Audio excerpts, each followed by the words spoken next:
So, hey you guys, ici Coach Lee et Coach Sim pour un autre épisode de Woke Up and Chose. Violence! On est direct, en direct du Kinergic à Greenfield Park. On va voir Fit for a King à soir, fait que j'ai voulu comme être extra oomph dans mon scream, je suis désolé. Fait que même moi ça m'a surpris. Fait que aujourd'hui, nouvelle invitée, Julie Labelle, comment ça va? Ça va bien, et vous? Ben oui, ça va super bien, merci d'être là. Ben. Julie, ostéo, coach en coach postural postural, c'est ça le mot que je cherchais. Parce que t'es pas posturologue officiellement, c'est vraiment ostéopathe. Oui. Fait que voudrais-tu peut-être commencer par nous parler de toi, t'es qui? C'est quoi ton background? Comment t'en es venu à l'ostéo? Puis comment t'en es venu peut-être à devenir justement coach plus postural? Oui. En fait, moi, j'étais danseuse professionnelle. C'est ma première carrière. Et Contemporaine.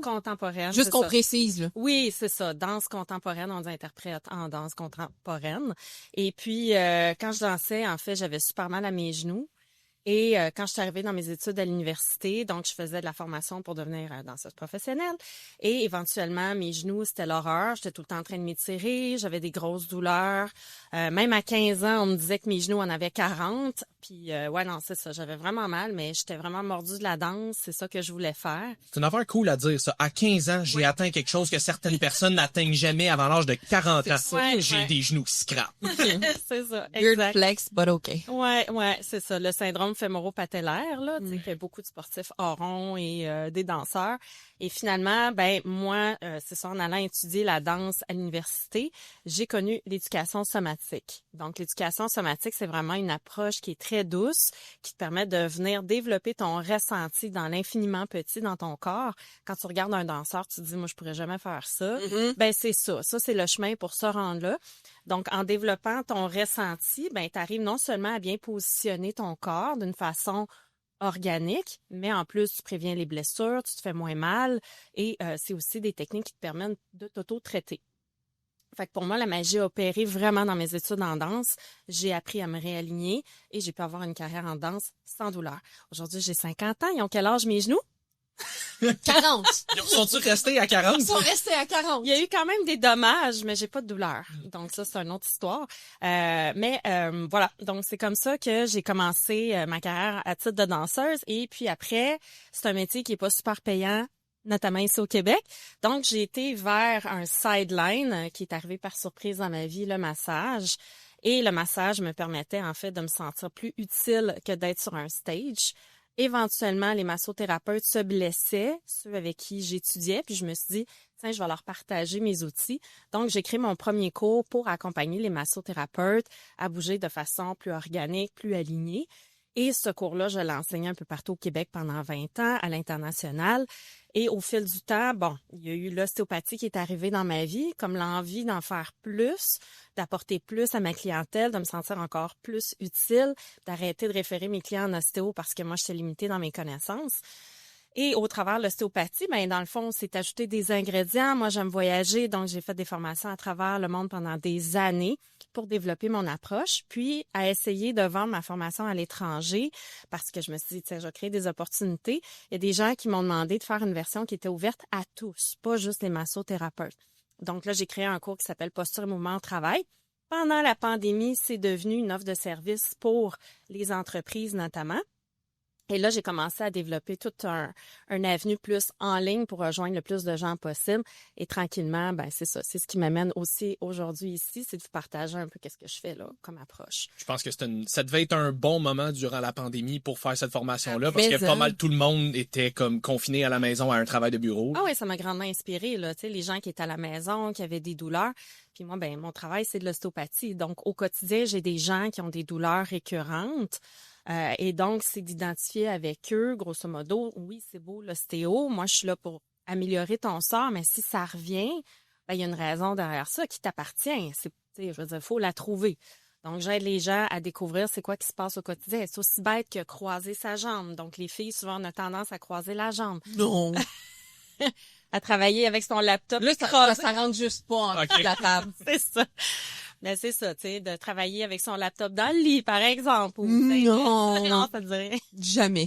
Moi, je suis... Mais c'est ça l'affaire, c'est que je sais que, surtout en milieu de travail pour les bureaux, l'ergonomie est très populaire. Ouais. Puis mon chum, dans son bac en kin, il a fait des stages en ergonomie, puis ça me fait toujours un peu rire parce que je me dis, c'est super bon que les employeurs veulent offrir des espaces de travail ergonomiques pour leurs employés. Par contre, même si tu as la meilleure chaise ergonomique au monde, que ton bureau il est ajusté tout le kit, on s'entend de base, notre corps va avoir tendance à être très paresseux puis vouloir être quand même de même. Tu vas quand même te placer, toi, dans des positions qui font pas de sens, même si tu sais, je connais personne puis ayant travaillé dans un bureau puis travaillant de la maison, puis toi ici aussi, jamais que je travaille assis dans ma chaise comme ça, les coudes à 90, je vais le faire pendant 5 minutes. Ouais.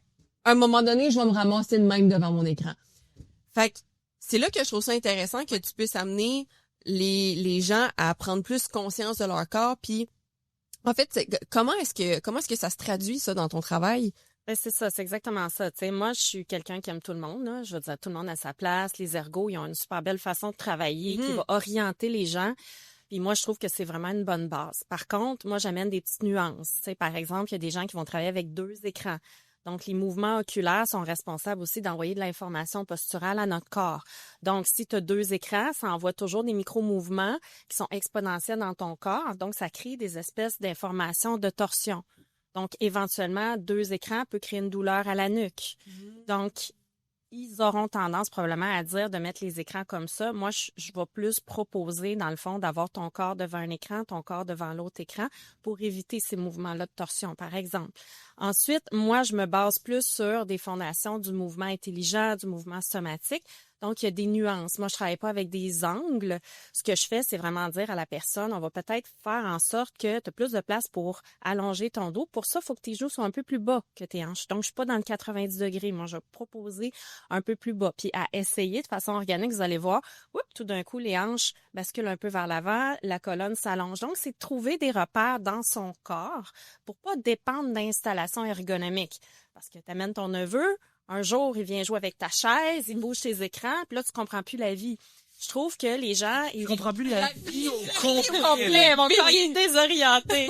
Donc, c'est ça, c'est de retrouver ces repères-là en soi pour pas dépendre d'une organisation extérieure à toi. Donc, pour moi, c'est ça qui est important. C'est ça aussi, l'outil de la somatique, c'est de développer ça avec les gens, aussi avec des repères. Tu sais, il y en a qui sont plus dans le corps, il y en a qui sont plus, qui ont besoin de comprendre, il y en a qui ont besoin de voir. Donc, j'essaie d'amener différents outils pour que les gens viennent justement développer ça, ces repères-là, dans leur propre corps. Tu n'as pas de chaise ergonomique au cinéma. Donc, pourquoi tu devrais dépendre d'une chaise ergonomique? Pourquoi investir autant d'argent? C'est pas la chaise, c'est comment tu t'assois dessus. Donc, pour moi, je trouve que c'est ça. Je me positionne comme ça. Puis, en termes de posturologie, donc c'est une super belle école de pensée. Oui, j'ai quand même étudié un peu cette approche-là. Personnellement, moi, j'ai des idées d'aller vers quelque chose qui est vraiment... On n'ajoute pas de frais, on va pas acheter des semelles, on va pas faire tout ça. C'est ça, pour un résumé, c'est quoi la posturo pour ceux qui connaissent pas? Ben, on va travailler avec les différents récepteurs de posture. Donc, on a des récepteurs de posture au niveau des pieds, au niveau des yeux, au niveau de la mâchoire, on en a au niveau de l'oreille interne associé avec les yeux, on en a même aussi au niveau de la peau. Donc, ces récepteurs-là nous informent où on est dans l'espace. Donc, en allant les travailler de façon consciente, en étant aware de tout ce qui se passe dans notre corps, ben, on arrive à mieux s'organiser. Donc, finalement, la posturo, ça vise à retrouver un équilibre qui est optimal. Puis là, il y a des complexes, des principes très complexes à venir définir aussi par rapport à ça, sur les chaînes pyramidales, etc., sans faire un cours d'anatomie. Les chaînes pyramidales. Ouais, c'est ça. Ben, c'est comme comment ton système nerveux... Oui, c'est ça. C'est comment ton système nerveux, finalement, va finir par s'organiser. Donc, on vient avec des semelles qui ont des aimants dedans, vont venir finalement stimuler les chaînes posturales que tu voudrais ramener au neutre. Là. Par exemple, des exercices qui vont viser ça. Là, je vulgarise. Là, encore une fois, je suis pas posturologue, mais moi, c'est ce que j'en ai retenu. Et pour moi, tu sais, la posturo, je pense que c'est super intéressant pour des gens qui veulent amener ça à un autre niveau. Donc, moi, les gens avec qui j'ai envie de travailler, c'est les gens qui sont dans mon bureau. Je travaille pas nécessairement avec des athlètes professionnels ou des gens qui ont des objectifs hyper précis, là. Oui, c'est ça. J'en ai des athlètes, là, mais le but, c'est vraiment de ramener les gens le plus possible dans un confort au quotidien. La clientèle, souvent, c'est à peu près tout le monde travaille devant un écran aujourd'hui. Donc, je vais avec vraiment des choses que je trouve, moi, simples. Moi qui est quand même disciplinée, qui a quand même un certain bagage. Moi, la posturo, j'ai trouvé ça intéressant, mais j'avais de la misère à me discipliner sur les exercices. Je me disais, comment moi, je vais pouvoir enseigner ça à des gens si moi-même, je trouve que, tu sais, ça implique beaucoup de choses, tu sais. Puis, avec beaucoup de respect, tu sais, je pense que c'est une approche qui démontre ses preuves. Il y a beaucoup d'ostéopathes qui font ça.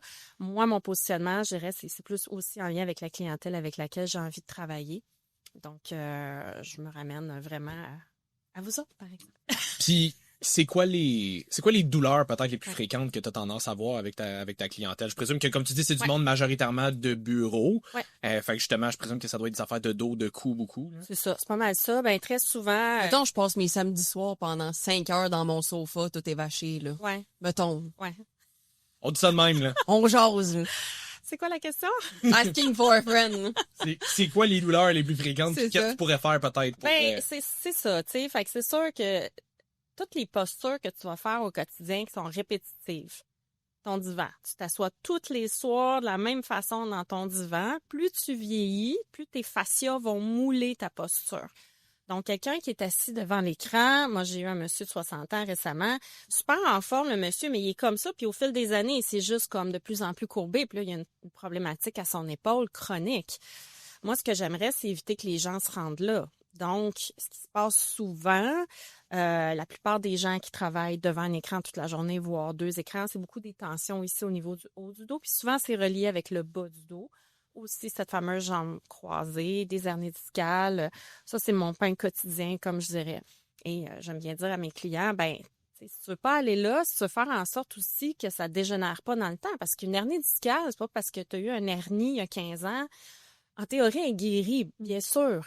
Mais ton disque est moins performant. Il a quand même perdu, il y a des micro-fissures, il y a un bout de noyau qui s'est potentiellement, qui a fui son nid.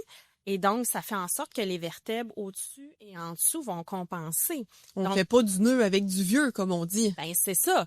Donc, il faut être conscient de ça. Il y a des séquelles possibles. Puis les gens, c'est pas parce qu'ils n'ont pas de douleur qu'il n'y a pas de dommages. Et l'inverse.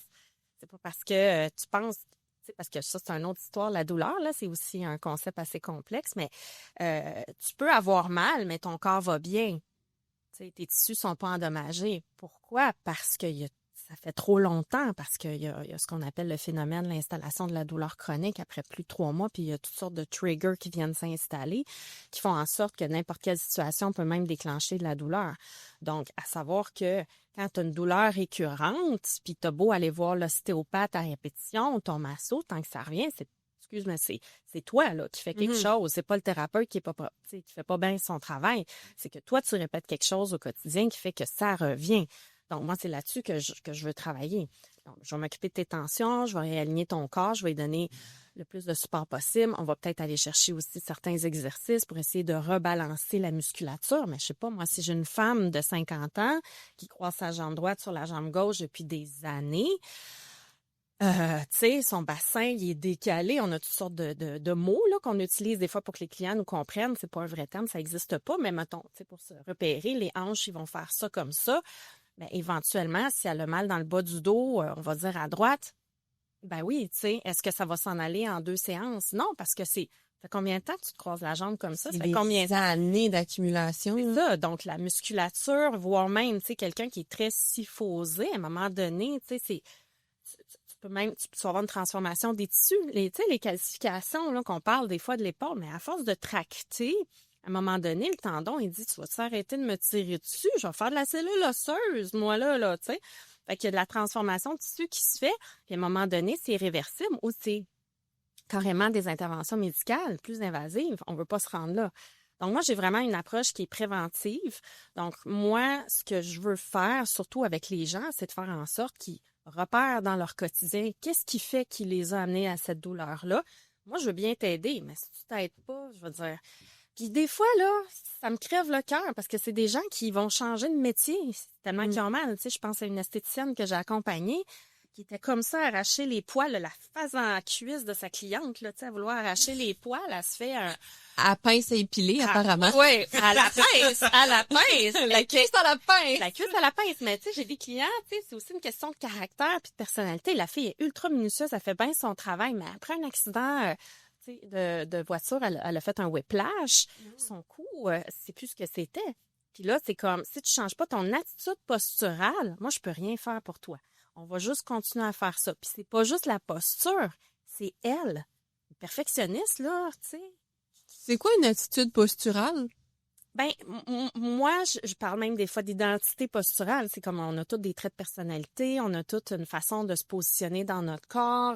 Tu sais, t'as le coq, tu sais, puis là, je fais vraiment de la métaphore, là, je m'appuie pas sur rien de très scientifique en ce moment, mais tu sais, t'as des gens qui sont plus gênés, t'as des gens qui sont plus anxieux, t'as des gens qui sont tout à fatigués, t'as des gens qui sont toujours fâchés, tu sais. Fait que ça crée une attitude. Puis toi, t'es capable de le voir, tu sais, quand tu vois des gens, t'es vibe, là, tu sais.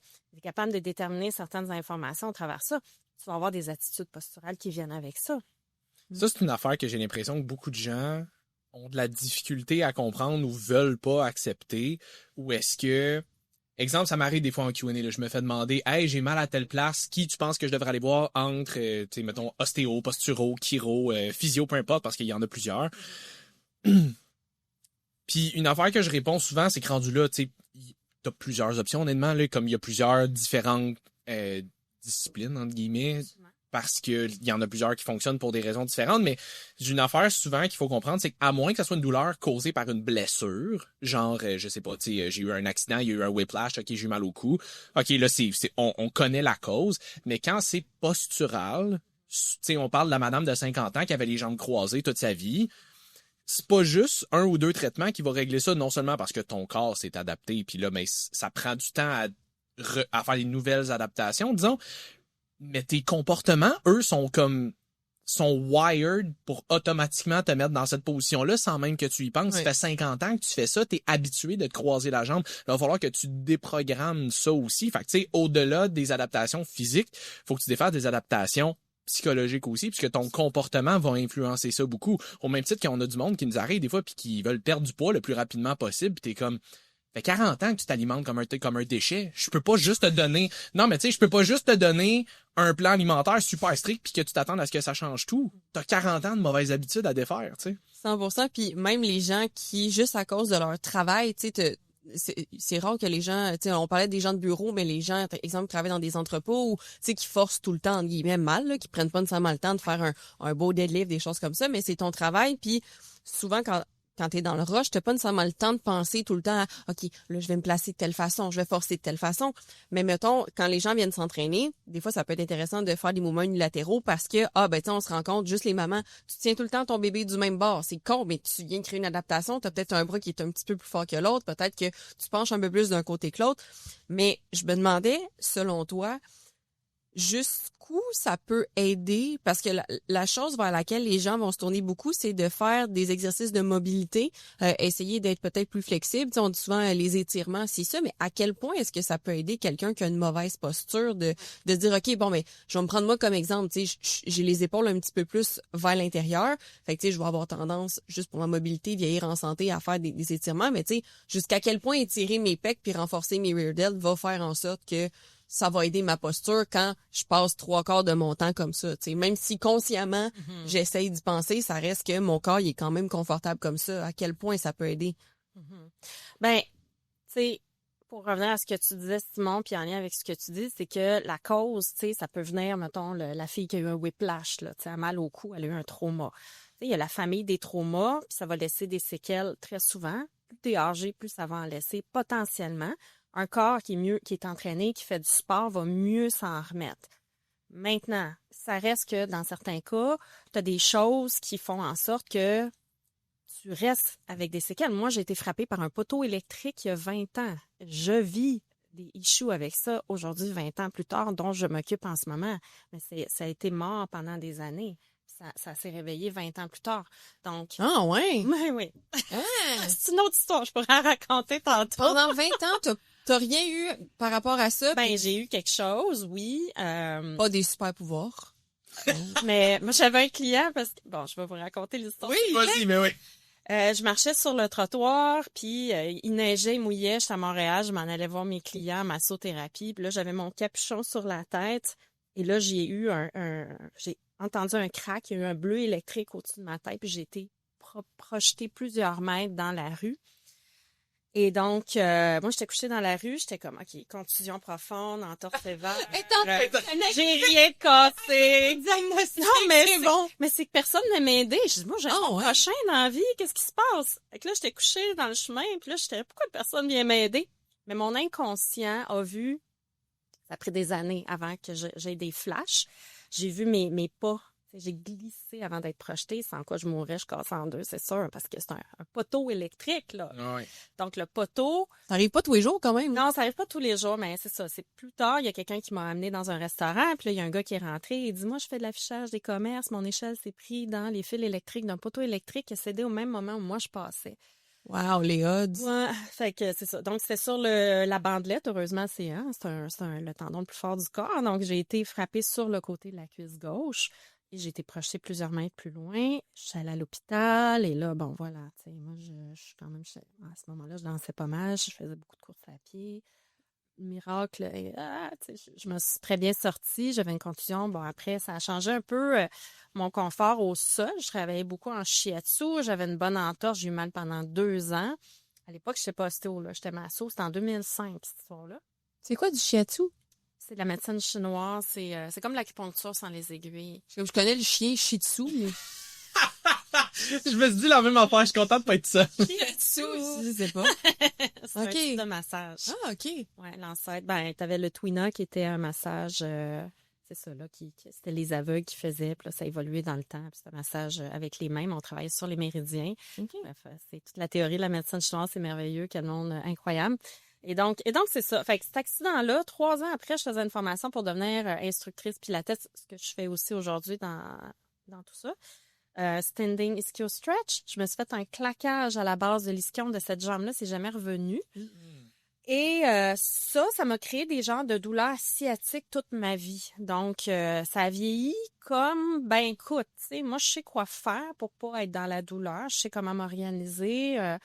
Bon, moi, je suis en mouvement. Tu sais, je pense pas à la douleur, tu sais. On pourra en reparler plus tard. La relation à la douleur, c'est intéressant parce qu'il y a vraiment des bypass qu'on peut aller chercher sans être dans le déni, sans dire oh, non, là, tu sais, j'ai pas mal. Je me drogue ou, tu sais, j'ai pas mal. Ben non, tu sais, moi, je suis tough avec mon corps. Il y a toutes sortes de stratégies, mais c'est ça. Fait que je savais comment m'occuper de moi. Donc, tu sais, mais là, il y a 3-4 ans, je donnais comme 5 cours de pilates par semaine. Je faisais des squats. Je devais en faire 200 par semaine. Mais à un moment donné, j'étais comme, petite gêne. Petite gêne à la hanche. Moi aussi, si je fais 200 squats dans une semaine, non, mon corps aimera pas ça. Moi, je t'en forme. Oui, mais toi, il n'y a pas grande activité physique que tu fais que ton corps aime. Effectivement. On va être honnête, là. Okay. Ouais, mon système nerveux, il aime pas ça, ben bouché. Non. Ouais. Mon prochaine étape, c'est ça, c'est le pilates. Fait qu'on va peut-être tester ça. T'auras l'occasion, si tu veux. 100%. Faire ensemble. Et donc, c'est ça. Finalement, c'est la douleur s'est installée. J'ai rien fait arriver. Moi, j'ai de la tendinose profonde, tout ça. Donc, là, merde. Donc là, j'ai des injections de PRP. J'en ai eu l'année passée. Je vais en ravoir. C'est une super technologie, là. Ils viennent prendre tes plaquettes sanguines et ils t'injectent ça là où les tissus peuvent pas se réparer, où c'est pas vascularisé. Donc, c'est assez performant. Parallèlement, tu sais, je fais des exercices pour venir tonifier, renforcer. Qu'est-ce qu'il faut renforcer? Bref. Mais on est parti sur cette histoire-là. J'ai comme perdu le fil avec ce qu'on disait avant. Fait que les douleurs, là, tu sais, tu parlais, on parlait des traumas. C'est parce que ça faisait 20 ans que t'avais rien, puis boum, à un moment donné, t'avais des douleurs. Ça a été déclenché par ça. Peut-être que la pandémie a fait quelque chose aussi. Tu sais, on était actifs, mais moins, c'était différent, je sais pas trop. Mais bon, je m'en occupe aujourd'hui. Mais c'est ça, tu sais. Donc, les gens qui vont avoir des douleurs, là, tu me parlais, tu sais, mettons, tu sais, je transporte tout le temps mon enfant du même côté. Tu sais, éventuellement, ça crée des débalancements, puis ça devient difficile, tu sais, de juste faire un exercice qui va tout changer. Puis c'est pour ça que dans mon approche, moi, ce sur quoi je travaille, c'est ça, c'est via la somatique. Dans le fond, je ramène les gens à venir reprogrammer leur corps, mais d'une façon hyper organique. Faut que tu te sentes. Il faut le développer, ce ressenti-là. Les gens pensent qu'ils se sentent. Ils me disent, ah non, mais moi, je me sens, tu sais, je me mets droit, j'ouvre les épaules. Non, ça change rien, c'est pas ça, là. C'est pas de ça que je parle. C'est un niveau de conscience plus avancé. Je ferai pas des danseurs avec mes clients parce que c'est pas le but, mais c'est le chemin. C'est quand même le chemin pour se rendre là. Puis à partir du moment où tu reviens dans ton corps, oui, là, ça prend de l'isométrique, du concentrique, des étirements myotensifs. Tu sais, il faut y aller avec des exercices variés. Puis les gens, moi, ce que je trouve... Puis là, je me positionne comme ça. C'est-à-dire, moi, j'ai rien contre personne, contre les professionnels. Encore une fois, j'ai un certain regard critique sur les autres approches. Maintenant, j'ai bien de la misère avec les exercices. Là, tu vas faire tes rotateurs externes. Là. Ah ouais, tu sais, 30 fois par jour. Moi, ça finit en injection de cortisone. Tu sais, je veux dire, le corps, il peut pas s'adapter à un exercice là, que tu le bombardes. Il faut que tu en fasses le plus possible, tant de séries par jour. Je fonctionne pas comme ça. Parce que je sais qu'est-ce que ça donne. Moi, je me suis fait aggraver avec des programmes d'exercice qui ont fini en injection de cortisone parce qu'il fallait que je travaille de façon spécifique. Mais moi, je les ramasse, ces gens-là, en ostéo, qui débalancent, qui déséquilibrent dans le bas du dos parce qu'ils ont trop travaillé leur épaule, tu sais.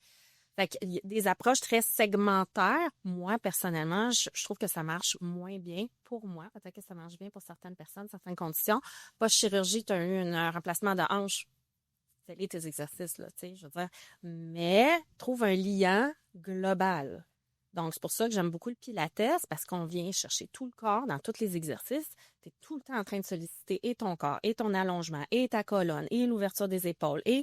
Fait que tu es vraiment tout le temps en train de travailler un peu tout. Fait que ton corps, il est souple et ouvert, il est pas en contraction. Donc, c'est un bel entraînement. J'essaie de te vendre le pilates, mais... J'écoute ça, je suis brûlée. Mais tout travail en même temps. Faut que je pense à tout ça. Il y a beaucoup d'indications, tu sais. Je veux dire, en plus, moi, en pilates, tu sais, je peux parler non-stop. De nature, je parle beaucoup, là, mais en pilates, je suis comme, j'espère que vous aimez ma voix parce que vous allez trouver ça long, tu sais. Parce que c'est de l'entraînement. Il faut reprogrammer le corps. Puis comme n'importe quel changement, ça prend un certain nombre de semaines. T'arrêtes le sucre, t'arrêtes le café, ça fait 3 semaines, une habitude, tu sais. Tu décroises ta jambe, tu changes ton rapport avec tes écrans. C'est un travail qui prend du temps. Puis plus t'es vieux, excuse-moi, là, c'est pas péjoratif, mais plus t'es âgé, tes fascias, là, c'est 6 mois à 2 ans avant qu'ils reprennent leur propriété d'origine, l'enveloppe du muscle. Fait que ça prend de la patience, ça prend de la discipline, ça prend de vouloir quelque chose aussi, d'avoir une motivation profonde, qui est pas juste d'avoir des épaules ouvertes parce que tu penses que c'est plus beau, tu sais, ça sera pas assez. Faut que tu vois un intérêt de... Puis c'est ça que des fois j'ai un petit peu de mal, c'est que les gens, ils ont 20 ans, ils ont 30 ans, puis ils sont comme « Ouais, tout va bien », tu sais. Ça fait 25 ans que je vois des gens dans mon bureau, je les vois vieillir, puis je sais que ça peut mal vieillir. Moi, mon but, c'est vraiment d'essayer d'amener aux gens, tu sais, je le sais, moi, ce qui va se passer si tu fais pas ça. C'est pas grave si t'as pas mal pendant 5 ans. T'as-tu vu, moi, 20 ans plus tard, ça s'est réveillé, tu sais. Fait qu'il faut pas laisser ça comme ça. Donc, moi, je dirais, là, overall, c'est d'avoir un entraînement parce que, tu sais, si je parle juste des fascias, il faut aller chercher du bounce, il faut aller chercher du multidirectionnel, il faut aller chercher différentes qualités, différents rythmes. Bon, mon pilates, il est très hybride, tu sais, j'essaie de faire travailler mes clients avec tout ça pour que, justement, on travaille l'ensemble des tissus, tu sais. Mais je sais pas, moi, si tu veux juste travailler tes rotations d'épaule parce que tu es comme ça, mais que tu travailles pas sur ton anxiété, tu sais, puis il y a de l'anxiété généralisée aussi, tu sais, faut faire attention de pas tomber dans les... c'est ça, tu sais, il y a des... Non, qu'est-ce qui vit dans le déni? Des loulous et de ce loulou. Ouais, ça te parle? Non, anxiété, elle connaît pas ça.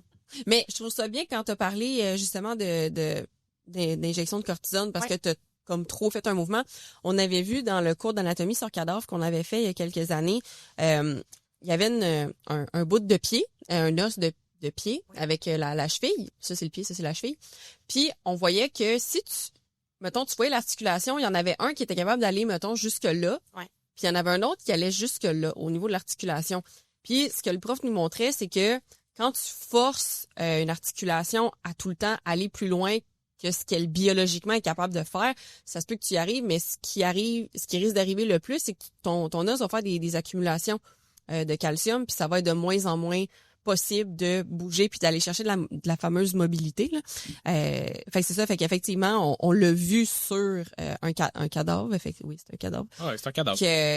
Que quand tu forces le corps à faire quelque chose qu'il te dit que clairement, ça y tente pas de faire ça, c'est pas nécessairement ça la solution à ton problème, de faire plus, de plus frapper sur ce clou-là que d'essayer peut-être autre chose. Fait que c'est ça que je trouve intéressant dans ton approche. Ça rejoint l'ostéo aussi, tu sais, je veux dire, il y a des techniques, encore une fois, tu sais, moi j'ai des amis chiro, kiné, name it, là, tu sais, dans toutes les disciplines.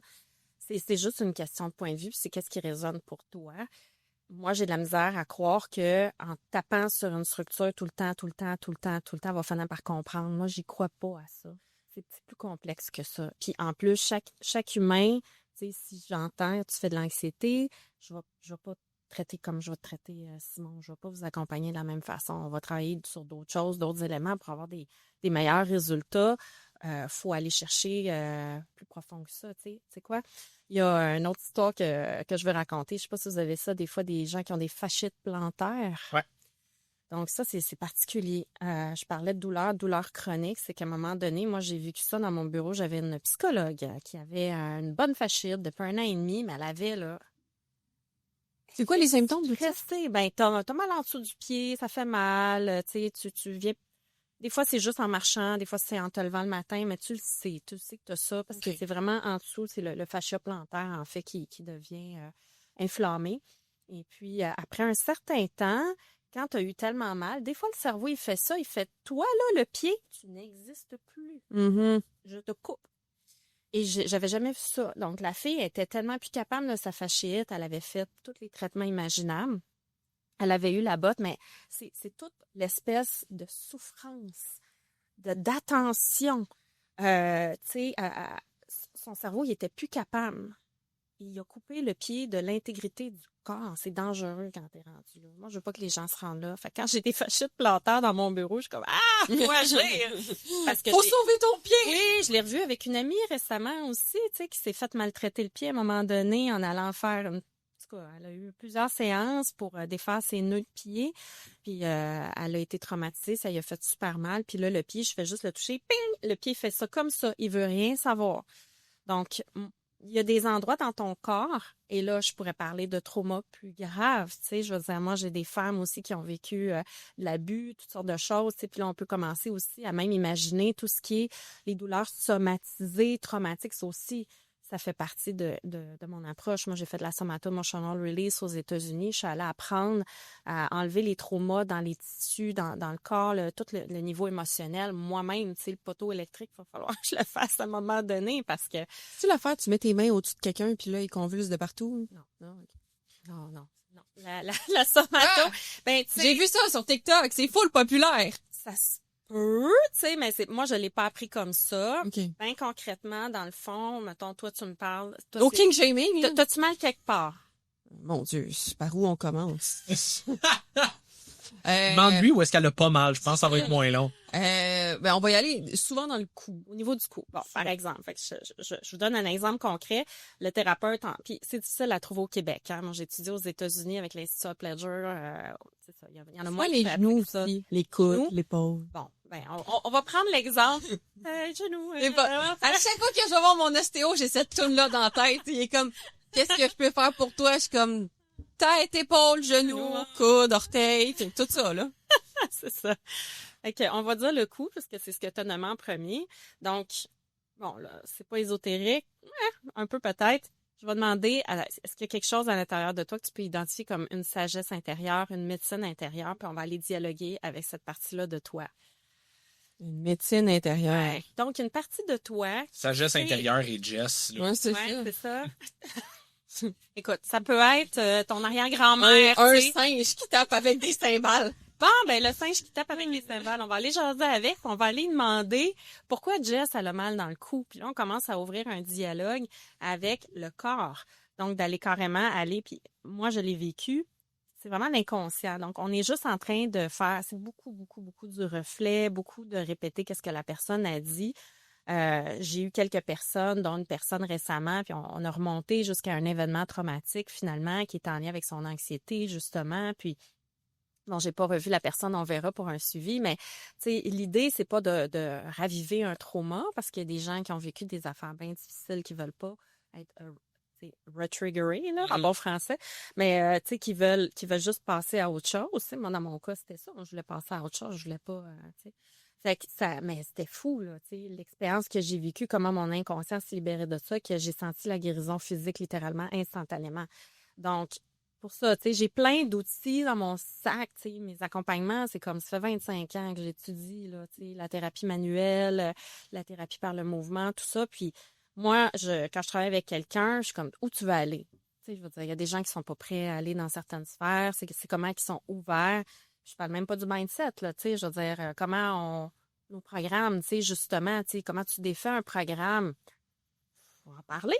Tu sais, je veux dire, tu veux-tu le changer ou pas ton programme? Donc, tout dépend. Mes résultats sont en proportion de ce que la personne est prête à ouvrir comme porte, où elle veut aller dans la profondeur. C'est pour ça que je travaille des fois avec du corporatif, des gens en entreprise. On parlait d'alignement, on parlait de la chaise, des trucs bien square, tu sais, pour que les gens s'y retrouvent. Mais là, tu vois, j'ai eu beaucoup des gens qui veulent aller plus loin, qui veulent aller dans l'émotionnel, qui font des liens, qui arrivent dans mon bureau. Puis là, moi, je suis comme, oh, j'ai mal à l'épaule. Pourquoi? Pourquoi selon toi? Tu sais, parle-moi, tu sais, c'est toi qui vas me dire pourquoi tu as mal à l'épaule. Donc, dépendamment où ça part, dans quelle direction. Je parlais de la médecine chinoise, tu sais, nous, on fait des liens entre j'ai un torticolis à droite ou à gauche, futur, passé, tu sais, tout ça, là, tu sais, on peut rentrer là-dedans dans des lectures qui sont beaucoup plus, encore une fois, avancées. Mais moi, si la personne, elle veut pas s'ouvrir, elle est comme, oh, je veux juste des exercices pour ma posture. OK, mais tu sais, ça va être limité. Ça va être limité. T'sais. Fait que c'est ça. Il faut avoir des attentes relatives à le type de programme d'exercice que tu vas faire. Ça va prendre plus qu'un ingrédient pour aller vraiment se rétablir parce que ça dépend vraiment au fond de tout ça, c'est quoi la cause. Donc, idéalement, on trouve basically dans le quotidien le sac à l'épaule, toujours du même côté, la jambe croisée. Les postures de sommeil avec Chérie, là. Tu sais, Chérie, on dort tout le temps en cuillère du même côté. Ouais, j'ai mal à l'épaule, mais je dors tout le temps du même côté. C'est ce genre de réponse-là qu'on peut trouver facilement, tu sais. Ah, ma position de sommeil est problématique. Ouais. Position exorciste. Oui, c'est ça. T'as-tu vu la photo de Tiger Woods je pense que c'est lui, là, mais il est comme penché ou sa balle de golf, mais il est vraiment mal. Ouais. Ça, ma position de sommeil. OK. Ouais, Non, parce qu'il est comme en train de ramper pour garder l'angle pour où est-ce qu'il va envoyer sa balle, faire ça au trou, mais il est comme à ça du sol. Il est tout dérenché, je suis comme, c'est ça ma position de sommeil. OK. Ben, si tu veux, j'ai un groupe Facebook, là, donc ça s'appelle La belle posture intelligence du mouvement pour traverser le temps. J'ai mis un petit vidéo la semaine passée sur la posture de sommeil. T'es revoir ça. Cool! Ça risque d'être loin de ce que j'entends, mais bon, tu sais, au moins, ça peut être une direction. Moi, je prends toutes les informations qu'on me donne. C'est ça. Mais j'aime quand tu parles de la douleur aussi, parce qu'on a déjà fait comme 3-4 épisodes par rapport à ça aussi, où est-ce que, tu sais, je pense qu'une chose qui ressort de plus en plus à travers, tu sais, il y a de plus en plus d'études là-dessus, là, sur la science de la douleur en soi. Une chose qu'on se rend compte de plus en plus, c'est que la douleur, c'est pas nécessairement, t'en as parlé un petit peu tantôt, c'est pas nécessairement synonyme de y a du dommage ou une blessure en soi. La douleur, c'est une expérience. C'est quelque chose que les gens expérimentent. Il y a des gens qui ont des douleurs qui ont pas de blessure. Il y a des gens qui ont des blessures qui ont pas de douleur. Fait que c'est très complexe à gérer. Pis c'est que souvent, j'ai l'impression que souvent les gens, quand ils ont de la douleur, ils recherchent une explication de blessure à ça pour justifier la douleur. Fait que quand tu leur dis que il y en a pas, ou du moins il y en a probablement pas, mais des fois j'ai l'impression qu'il y a beaucoup de gens qui vont se sentir invalidés là-dedans, puis au contraire, s'il va avoir une résistance au lieu d'un soulagement de dire comme hey, il y en a pas de dommage, c'est une bonne nouvelle, tu sais. Fait que comment les gens peuvent jongler avec ça, juste la douleur en soi? Est-ce qu'il y a des choses qu'ils peuvent faire? T'avais l'air de me dire qu'il y a des choses que tu peux faire toi-même pour essayer de diminuer ça, là? Oui, ben tu sais, moi, je travaille plus comme ça. Je suis allée faire une formation à Paris récemment sur, justement, tout ce qui est neuropathie, radiculopathie, là. Fait que t'as mal, t'as un sciatique, là, le fameux sciatique, t'as une sciatalgie, t'as mal, c'est de voir si c'est radiculaire, si c'est un nerf périphérique, c'est bon. Donc, tout ce qui est autour de ça. Et le prof, il travaille beaucoup avec les neurosciences. On est très là-dedans aujourd'hui. Donc, le client en question, s'il vient dans mon bureau, il est en train il va mourir là, tellement qu'il a mal, tu sais. Puis moi, je subjectivise beaucoup la douleur, tu sais. T'as mal combien sur 10? Ah ben là, je sais pas. Là, les gens souvent... C'est ça, mais c'est par rapport à toi, tu sais. Par rapport à toi, pour que quand moi je te pose la question la semaine prochaine, que tu es capable, par rapport à toi-même, de me dire t'es rendu où dans ta douleur pour que je vois, moi, comment ça évolue, le traitement. Mais c'est sûr qu'une personne qui arrive en ça dépend de son état. Mais la plupart du temps, tu sais, moi, quand je vois quelqu'un qui est plié de même, qui a mal dans le bas du dos, tu sais. Il y a un os qui sort. Ça. Si on a une fracture ouverte, je te confirme qu'il y a une blessure. On est dans des douleurs aiguës, là, tu sais, on est proche du 10 sur 10. Faut que je fasse tout un briefing, là, tu sais, faut qu'on parle de ça avant que je commence à traiter parce que son système nerveux, il est là. Puis quand on est dans la souffrance, dans l'impuissance, des états d'esprit très panique, là, catastrophisme, comme mon prof disait, tu sais. Faut calmer le terrain, là, tu sais, faut rassurer la personne, la ramener dans, tu sais, donc là, c'est là où c'est de voir, tu sais, qu'est-ce qui résonne pour la personne. Donc, si j'y parle, bon, explique-moi comment ça s'est passé, qu'est-ce qui est arrivé, qu'est-ce qui est derrière ça. Moi, ce que je veux faire ressortir de ça, c'est qu'elle voit le chemin, on va dire, hypothétique de la douleur et qu'il y a une solution pour changer ce chemin-là parce que ce qu'elle veut, là, c'est arrêter d'avoir mal, puis 2, que ça revienne pas. Donc, moi, je vais agir sur ces terrains-là, je vais travailler avec elle déjà pour calmer puis dire, ça va bien aller. Et ça va prendre 3 à 6 séances à peu près. Tu sais. Puis là, elle a une idée. Fait que là, elle sait où est-ce qu'elle s'en va. Tu vas passer par telle phase. Donc, après ça, ça va aller mieux après tant de temps pour qu'elle voit, OK, tu sais. Mais c'est sûr qu'il y a aussi la possibilité de dire, OK, ben c'est cool, ton corps a bien réagi. Tu vois, hey, bravo, c'est une belle inflammation. Bravo ton corps, il sait ce qu'il fait, il est en train de s'en occuper, ça va bien. C'est un peu de voir qu'est-ce qui va marcher pour la personne. Enfin, je change mon dialogue, mais c'est un peu l'idée, c'est de dédramatiser parce que quand le mental embarque, là, on part. Là, puis le stress augmente la douleur par des effets physiologiques que vous connaissez. Là, ça va plus contracter, donc, la personne va avoir plus d'inflammation. Fait qu'il faut diminuer l'émotionnel le plus rapidement possible. Ça va agir sur le traitement. Dans ma salle, moi, je mets toujours, là, c'était la bossa nova cet été. Moi, je travaille avec le massage, les ventouses. J'intègre toutes sortes de techniques pour vraiment, faut que je calme le système nerveux. Des fois, ça prend beaucoup de temps pour que le corps me laisse rentrer.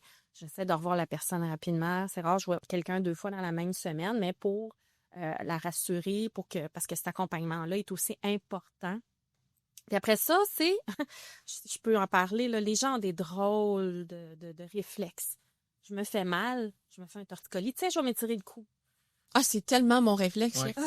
Ils se font un claquage au soccer, puis ils s'en vont tirer les skiots. Ils vont aller voir sur YouTube un exercice parce qu'ils ont mal, puis là, ils sont convaincus qu'ils ont une sciatique, parce que sciatique, sciatalgie, c'est pas la même chose. La plupart des gens ont une sciatalgie et non une sciatique. Donc, la plupart des gens, ils vont sur YouTube. Puis là, ils commencent à s'étirer la fesse, puis à se faire des étirements. Moi, je suis comme ça. T'sais. Ou chérie, craque-moi. Ou, tu sais, ils essayent de se craquer. J'ai des bonnes idées comme, hey, je suis tombée d'un bord, m'a tombé de l'autre bord pour essayer de me réaligner. Tu sais, j'entends beaucoup de choses Tout comme ce que ça. j'entends fait du sens dans ma tête. Je suis comme, ouais. Moi, je ferais ça. Je comprends le réflexe. Je le ferais pas parce que je suis trop moumoune pour faire ça. J'aurais trop peur de m'empirer. Ouais. Mais je comprends ça vient d'où l'envie de... Ouais. Tu mettons juste torticolis. Moi, je le dis souvent ça va être mon coup. Puis Ouais. j'ai tout le temps le réflexe de comme, ça me gosse de ce bord-là, je veux l'étirer jusqu'à temps que ma douleur s'en aille. Là. Ouais. Puis je suis comme, mais ça change rien. Là. C'est ça. Donc, tu sais, des fois, tu sais, les gens ont des... Tu sais, on se dit, il faut se faire confiance, puis il faut... Pas tant que ça. On est notre meilleure référence. Ça dépend. Et des petites nuances. Parce que... Ish. Ouais, et on a tendance où, tu sais, j'ai un point à l'omoplate, je vais aller me masser avec la base, je vais prendre le vibromasseur, là, je vais aller percuter là-dessus. Moi, c'est pas rare, ça arrive une fois de temps en temps, tu sais, que j'ai encore des clients qui me disent, j'ai mal là, peux-tu peser là? Puis là, je suis comme, non. Oui. Non, je vais pas le faire. Pourquoi? Parce que si t'as mal là, puis t'as tout le temps mal là, ben c'est parce qu'il y a quelque chose qui vient écraser, qui vient comprimer, qui vient affoler ton air, puis si on va jouer dedans, c'est un faux soulagement, puis c'est pas, ça va endommager davantage les tissus 3/4 du temps. Oui, puis souvent, symptômes / douleur à un certain endroit veut pas dire que le problème part de là non plus. Par exemple, j'ai mal au coude, peut-être que c'est un problème avec ton épaule. T'as mal au genou, peut-être que c'est un problème avec ta hanche. T'sais. Tout à fait. Donc, Mais pourquoi on a ces réflexes-là? ben, tu sais, je pense que l'humain, ce qu'il veut, c'est que le cerveau, il sait que lui, il faut qu'on aille donner un petit peu d'affection, un petit peu d'attention. Ça rassure quand même le cerveau. Tu sais. Mm-hmm. Puis encore une fois, j'adore mes collègues, j'ai pas de problème avec ça. Mais bon, en tout cas, moi, comment j'ai été formée, c'est que si j'ai un client qui vient dans mon bureau, tu sais, qui a mal au cou, et que j'y touche pas le cou de la séance parce que moi, je vais y travailler ça à distance depuis son sacrum. j'aurai pas le même résultat que si je vais travailler son cou. Moi, je me l'ai fait faire. À un moment donné, je suis allée dans une séance en ostéo, puis j'ai un problème de pouce parce que je fais trop de vélo. J'ai un problème de l'autre côté parce que j'ai été déjà serveuse, puis il est arrivé de quoi? Le gars, il a décidé qu'il travaillait mon cœur, tu sais, puis mon sacrum. Est-ce que j'allais mieux après? Non. Tu sais, à un moment donné, il faut écouter aussi la personne, le client, puis la personne a quand même envie, mais nous, on sait ce qu'on fait, tu sais. Fait que la personne, elle sait pas ce qu'elle fait. Donc, c'est juste qu'elle a l'impression qu'en allant travailler là, le cerveau, lui, il fait, tu t'occupes de moi, merci beaucoup. Moi, je vais le faire, ça. Mon cerveau, tu sais, tu t'occupes de moi avec les ventouses, notamment, ou, tu sais, un peu de massage. Le client, il se dépose, il fait, tu sais, ça le rassure. Donc, ça rassure en quelque part de faire ces choses-là. On pense qu'on fait les bonnes choses. Puis, le réflexe d'aller sur Wikipédia. On fait plus Wikipédia. On va dire ChatGPT. Les pages jaunes. Les pages jaunes! Je vais chercher une solution dans les pages jaunes. Il doit y avoir une partie de notre auditoire plus jeune qui sait même pas c'est quoi. C'est ça, ils sont comme, hein? Exactement. Les post-it. Non, c'est ça, tu sais, où ils vont se diagnostiquer avec le voisin, puis là quelqu'un au travail qui a eu la même chose. Fait que cet exercice-là. Donc, moi, si je peux dire une chose, quand vous avez de la douleur, n'allez pas jouer là où ça fait mal. Allez à distance. Si j'ai mal dans le cou, je vais proposer d'aller tirer les jambes, de mobiliser un peu le bas du dos. Si on a mal dans le bas du dos, on va aller travailler un peu plus le tronc, on va donner de la mobilité, on va faire des étirements doux, mais on va jamais dans la zone qui fait mal. Puis c'est vraiment là, on a un point là, puis on a le goût de le masser. Si tu veux prendre une balle de massage, tu peux aller sur ton point, mais tu vas autour. Tu peux aller sur le point. Tu vas autour, tu vas aller sur le point. Tu restes pas là 15 minutes. Ça va t'irriter davantage. Tu sais, ça va juste aggraver. Tes tissus sont déjà occupés à essayer d'aller mieux, là. Donc, allez pas vers ça. Puis tantôt, tu me demandais par rapport à la douleur, c'est ça? Qu'est-ce qu'on devrait faire avec ça? Ouais, puis tu sais, je présume que tu dois avoir une approche aussi différente avec les gens qui vont avoir un symptôme de douleur puis que c'est une grosse source de stress versus ceux qui ont un symptôme de douleur mais que c'est comme c'est gossant, là. J'aimerais juste ça que ça soit plus là mais qui sont plus zen, disons, par rapport à ça, là. Ouais. Ben c'est ça, fait que c'est moi après c'est un bon point parce que j'écoute j'écoute le client puis là à un moment donné j'arrive puis oh mon Dieu Seigneur, tu sais comment qu'il vit avec ça. Moi, j'ai tendance à être très réaliste. Je suis très terre à terre. Là.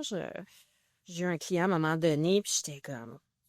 Puis avec tout ce qu'il y avait comme diagnostic, je l'ai traité une fois, le miracle est arrivé. Même lui, il était plus encouragé que moi-même. J'étais là, je peux pas croire. Ça arrive des fois que le client il est plus positif que moi, parce que je suis comme, mon Dieu Seigneur. Puis là, je travaille, puis le client, le miracle s'est produit. Bon, ben, tant mieux, tu sais, je suis super contente. Mais des fois, la personne, elle panique beaucoup plus que ce que c'est réellement. Puis là, c'est tout un travail de rassurer la personne. Mais il faut que la personne elle parte avec quelque chose. Il faut qu'elle parte avec quelque chose qu'elle peut faire pour s'aider. Ça, c'est la demande que j'ai tout le temps. Qu'est-ce que je peux faire pour m'aider? Ben d'un, parle-toi, là. Parle-toi. Dis-toi que ça va bien aller. Puis il faut pas, tu sais, les gens, j'avais quelqu'un hier qui me disait, j'ai eu une botte parce que j'ai eu un péroné fracturé, un os de jambe. Et elle a compensé. Puis là, son sacrum, là, c'est comme, il est all over the place, puis elle a des douleurs sciatiques, mais ça, c'est dans le temps. C'est 1 an et demi plus tard, parce qu'elle a compensé, puis son corps s'est musclé différemment, parce que le cerveau, il a fait, je vais marcher de ce côté-là, c'est plus safe. Ça, là, c'est compliqué. Viens le plus vite possible me voir. C'est ça que je dis aux gens, là, arrête de niaiser, là, si t'es pas sûr. Puis moi, c'est pas moi, là, je vais te dire, va voir l'acupuncteur, voir le physio, tu sais, prends pas de chance. Viens le plus rapidement possible parce que clairement, ton corps va décompenser. Il va falloir que je te vois plus souvent, donc ça va te coûter plus cher, puis tu vas avoir plus mal, puis ça va faire en sorte que tu as encore moins accès aux activités que tu veux faire. Pour certaines personnes comme moi qui sont travailleurs autonomes, on a besoin de travailler on n'a pas de salaire fixe, il faut que tu réfléchisses à ça. Donc, moi, je dis tout le temps aux gens, viens aux 3-4 mois en prévention parce que tout le monde fait des mouvements asymétriques. La plupart. Est-ce que c'est toujours porteur de douleurs potentielles? Ça dépend. Ça dépend de l'âge que tu as, ton niveau de stress. Ça dépend si tu es sportif ou pas. Je te regarde, mais je te regarde pas, là. On vive personne, Jess. Non, stress. Sportive un petit peu quand je suis capable. Oui. Mais c'est ça, tu sais. Puis le plus tôt tu commences à t'occuper de toi, tu sais, puis que t'as cette discipline-là, ben moi, pour vrai, les gens, tu sais, comme peu importe l'âge, tu sais, au final, quelqu'un qui a su prendre soin de lui, de elle, toute sa vie, je la vois dans mon bureau, je sais que c'est une personne qui est active. Je pense à une femme en particulier que je vois de temps en temps qui a 79 ans. Oh. Elle est tellement inspirante, cette femme. Elle a commencé à faire du jogging. Moi, je donnais des cours de pilates, ça fait, je vais dire 1000 ans, là, ça fait vraiment longtemps. Elle a commencé à faire de la course à pied début soixantaine. Puis elle a continué sa course à pied. Son yoga est plus souple que moi. Tu sais, c'est impressionnant. Elle est super belle. Là, j'ai un peu mal dans le dos. Tu sais, je suis comme, hey, vous savez, j'en ai, moi, qui ont 27 ans, puis qui se sont cassés en deux. Ils ont des tensions, puis je gère pas. Puis la preuve est là, c'est qu'elle, elle continue à faire son sport, elle continue à être active. C'est quelqu'un qui travaille sur son mindset. Si je fais une séance avec elle, je le sais que je vais avoir des résultats rapidement. Ça dépend beaucoup avec quoi les gens arrivent, leur charge. Donc, c'est un peu du cas par cas, je dirais. Parce que, tu sais, moi, ça, c'est que j'en ai parlé quelques fois, au moins sur mes réseaux, là, mais tu sais, moi, ça fait 1 mois et demi, 2 mois que j'ai une douleur à l'épaule qui, pour l'instant, du moins, ne s'en va pas. Là. Tranquillement, ça a l'air de moins en moins pire, mais ça fait 2 traitements d'ostéo que je fais. Ça aide un petit peu, mais c'est encore présent. Mais tu sais, ça, c'est le bout. Moi, je suis pas un gars qui est super stressé dans la vie en général. Je suis un gars qui est relativement serein. Fait que je fais un peu de renforcement dans mes entraînements, j'adapte mes entraînements comme je peux, j'adapte mon quotidien comme je peux avec ça aussi, mais c'est pas quelque chose qui me stresse bien, fait que j'ai l'impression que moi c'est un peu ça que ça me prendrait là, juste comme qu'est-ce que tu pourrais faire pour que ça s'améliore, puis tu sais je pense pas que j'ai besoin mettons de faut que je me calme par rapport à ça parce que c'est vraiment quelque chose qui me Ça. C'est où ta douleur? Comment c'est arrivé? j'ai une douleur à l'épaule droite, c'est arrivé. Comment c'est arrivé précisément, j'aurais de la difficulté à le dire, mais à un moment donné, je faisais un shoulder press sur une machine, puis j'ai senti en me réchauffant que c'était un peu inconfortable. Je sentais comme un genre de pinch sur le devant de l'épaule. Puis j'avais été capable de me placer de façon à ce que j'ai été capable de faire ma série pareil. Je sentais que c'était inconfortable, mais c'était pas nécessairement douloureux. J'ai fini mon entraînement, puis le reste des exercices que j'avais à faire, ça avait bien été. Puis à partir du lendemain, là, j'avais mal tout le temps. Ouais. Puis tu sais, je vais le sentir dans certains mouvements plus précis, mais j'avais pas besoin de m'entraîner pour ressentir la douleur. Puis, fait que tu sais, c'est gossant parce que là, il y a certains exercices que j'ai de la misère à faire, mais c'est pas la fin du monde pour moi non plus. C'est arrivé quand? 1 mois et demi, 2 mois peut-être. Puis t'as fait quoi comme séance? Qu'est-ce qu'ils ont dit, les thérapeutes? J'ai fait 2 séances d'ostéopathie, puis c'est ça, ça a été majoritairement un traitement manuel. C'était pas nécessairement de recommandation de quoi faire Pas après. fait d'exercice particulier ou quoi que ce soit. Est-ce que le thérapeute te dit, la tête humérale est antérieure, la clavicule est coincée ou quelque chose? Ou... Ben, là, rendu là, il y avait pas nécessairement de diagnostic, c'était des suppositions. Là, on a travaillé un peu l'épaule, le pec, le trapèze, tout ça. On a travaillé un petit peu au niveau du bicep aussi. Moi, de mon côté, j'ai fait un peu de renforcement de quad des rotateurs, puis tout ça, mais tu sais, 1 à 2 séries par entraînement de haut de corps. Là, fait que je fais 4 à 6 séries dans ma semaine au complet. Là. T'as mal quand? T'as-tu mal avant, après tes exercices, pendant? C'est surtout pendant. Tu sais, je vais le ressentir des fois dans certaines positions, même s'il n'y a pas de charge, mais c'est surtout pendant que je m'entraîne. Tu sais, tout ce qui est les press, j'ai plus de difficultés. Tu sais, j'ai essayé de faire un exercice comme un reverse pec deck où est-ce que je me place avec les bras devant moi puis je viens ouvrir large. Puis même si c'est plus un concentrique de pull que de push, quand je suis dans la position ici où est-ce que j'ai une résistance, je le sens pareil sur le devant de l'épaule. Fait que c'est beaucoup quand j'ai le bras devant, au-dessus, que là, je ressens un pinch plus sur le devant de l'épaule. Ouais. Ben, ça peut être les structures, on peut avoir le pec, on peut avoir le bicep, on peut avoir aussi une tête humérale qui est antérieure, on peut avoir une clavicule qui est moyennement bien posée. Tu peux avoir carrément de l'irritation qui a commencé à s'installer là-dedans. Donc, moi, je te dirais, fais pas les mouvements qui te font mal pour l'instant, de ne pas aller dans la douleur parce que ton cerveau, il n'aime pas ça. Il n'aime pas ça parce que là, il y a une blessure. Donc, puis ça aide pas ton entraînement. Puis des fois, on va avoir tendance à pousser pour voir, ça c'est-tu mieux aujourd'hui? Ouais. Comment ça serait mieux, tu sais? Fait que c'est de voir, tu sais, comment ça s'est installé. Si c'est juste arrivé comme ça dans un mouvement, tu sais, ça peut être vraiment juste un travail de positionnement aussi. Si tu veux pas tout perdre, tu sais, c'est de vraiment venir jouer un petit peu avec des micro-ajustements. Tu sais, si je recule un peu plus mon omoplate, si je vais chercher une petite rotation externe, tu t'assures de faire pareil de l'autre côté. Et c'est de trouver une zone où tu n'as pas de douleur. Donc, de travailler dans la non-douleur, ça, pour moi, c'est très important quand on a une blessure comme ça. Parce qu'il ne faut pas que ton cerveau il commence à avoir peur. Parce que ça va créer vraiment quelque chose aussi au niveau de l'entraînement. Puis, si tu laisses aller, moi, 1 mois et demi, un épaule, là, moi, je veux qu'on s'en occupe. Ouais, c'est ça. Puis c'est drôle parce que je sais que tu me demandais, ça faisait combien de temps, parce que je suis pas mal sûr que toi, tu as fait le lien avec, ça donnait pas mal avec le même temps que le CSM fermait aussi. Je l'ai vu juste dans ta face, puis le pire, c'est que je me dis la même affaire. Tu sais, c'est arrivé dans une période de ma vie où est-ce que je m'en venais avec un stress un peu plus accumulé. Je suis pas un gars qui est anxieux de nature, mais j'étais dans une période où est-ce que oui, le stress était un peu plus élevé à ce moment-là. Là. Effectivement, le corps, il je dis ça là en pleine connaissance de cause là, mais quand t'es stressé, ton corps répond vraiment moins bien. Ouais. Vraiment moins, mais c'est drôle parce que j'avais eu une douleur similaire à mon épaule. Mais moi, c'est mon supraépineux, là, puis j'étais allée voir Elliot, justement, puis ça va vraiment mieux. Même mouvement, là, de devant, puis un peu de côté. Moi, je suis juste tout le temps stressée, fait que j'ai plus de stress ces temps-ci, mais mais c'est mon état général. Puis c'est ça, mais les douleurs, effectivement, ce que les gens ont tendance à oublier, c'est que le corps, c'est une machine d'adaptation. Fait que peu importe ce que tu fais, il va essayer de s'adapter. Puis je trouvais ça full intéressant tantôt quand tu parlais de la madame que son cerveau a juste renié son pied parce qu'il était plus capable. Moi, j'étudie beaucoup le système nerveux parce que j'essaie de comprendre qu'est-ce qui se passe avec le mien. Puis Jess, c'est son cobaye numéro 1. Puis c'est fou à quel point ton corps va toujours essayer de se protéger. Tu sais, je le répète souvent à mes clientes, mais la seule fonction de ton corps et ton cerveau, c'est de te faire survivre 24 heures de plus, c'est tout. Fait que tu sais, des fois, on se dit, mais mettons, j'ai développé telle maladie, ça fait pas de sens que mon corps se soit adapté comme ça. Ça fait du sens parce que ça lui a permis à chaque jour de survivre 24 heures de plus. Ça t'a permis de survivre 24 heures de plus et c'est juste tout ce qui a été mis en place, tous les mécanismes que tu as, c'est pour ça. Fait que tu sais, quand on parle justement de, l'inflammation, mais l'inflammation, c'est un processus qui est là pour te protéger, te faire survivre 24 heures de plus. Fait qu'est-ce qu'à long terme, c'est quelque chose qui est bénéfique? Non, mais ton corps et ton cerveau ne pensent pas à long terme. Ils pensent 24 heures de plus. Il est programmé pour ça.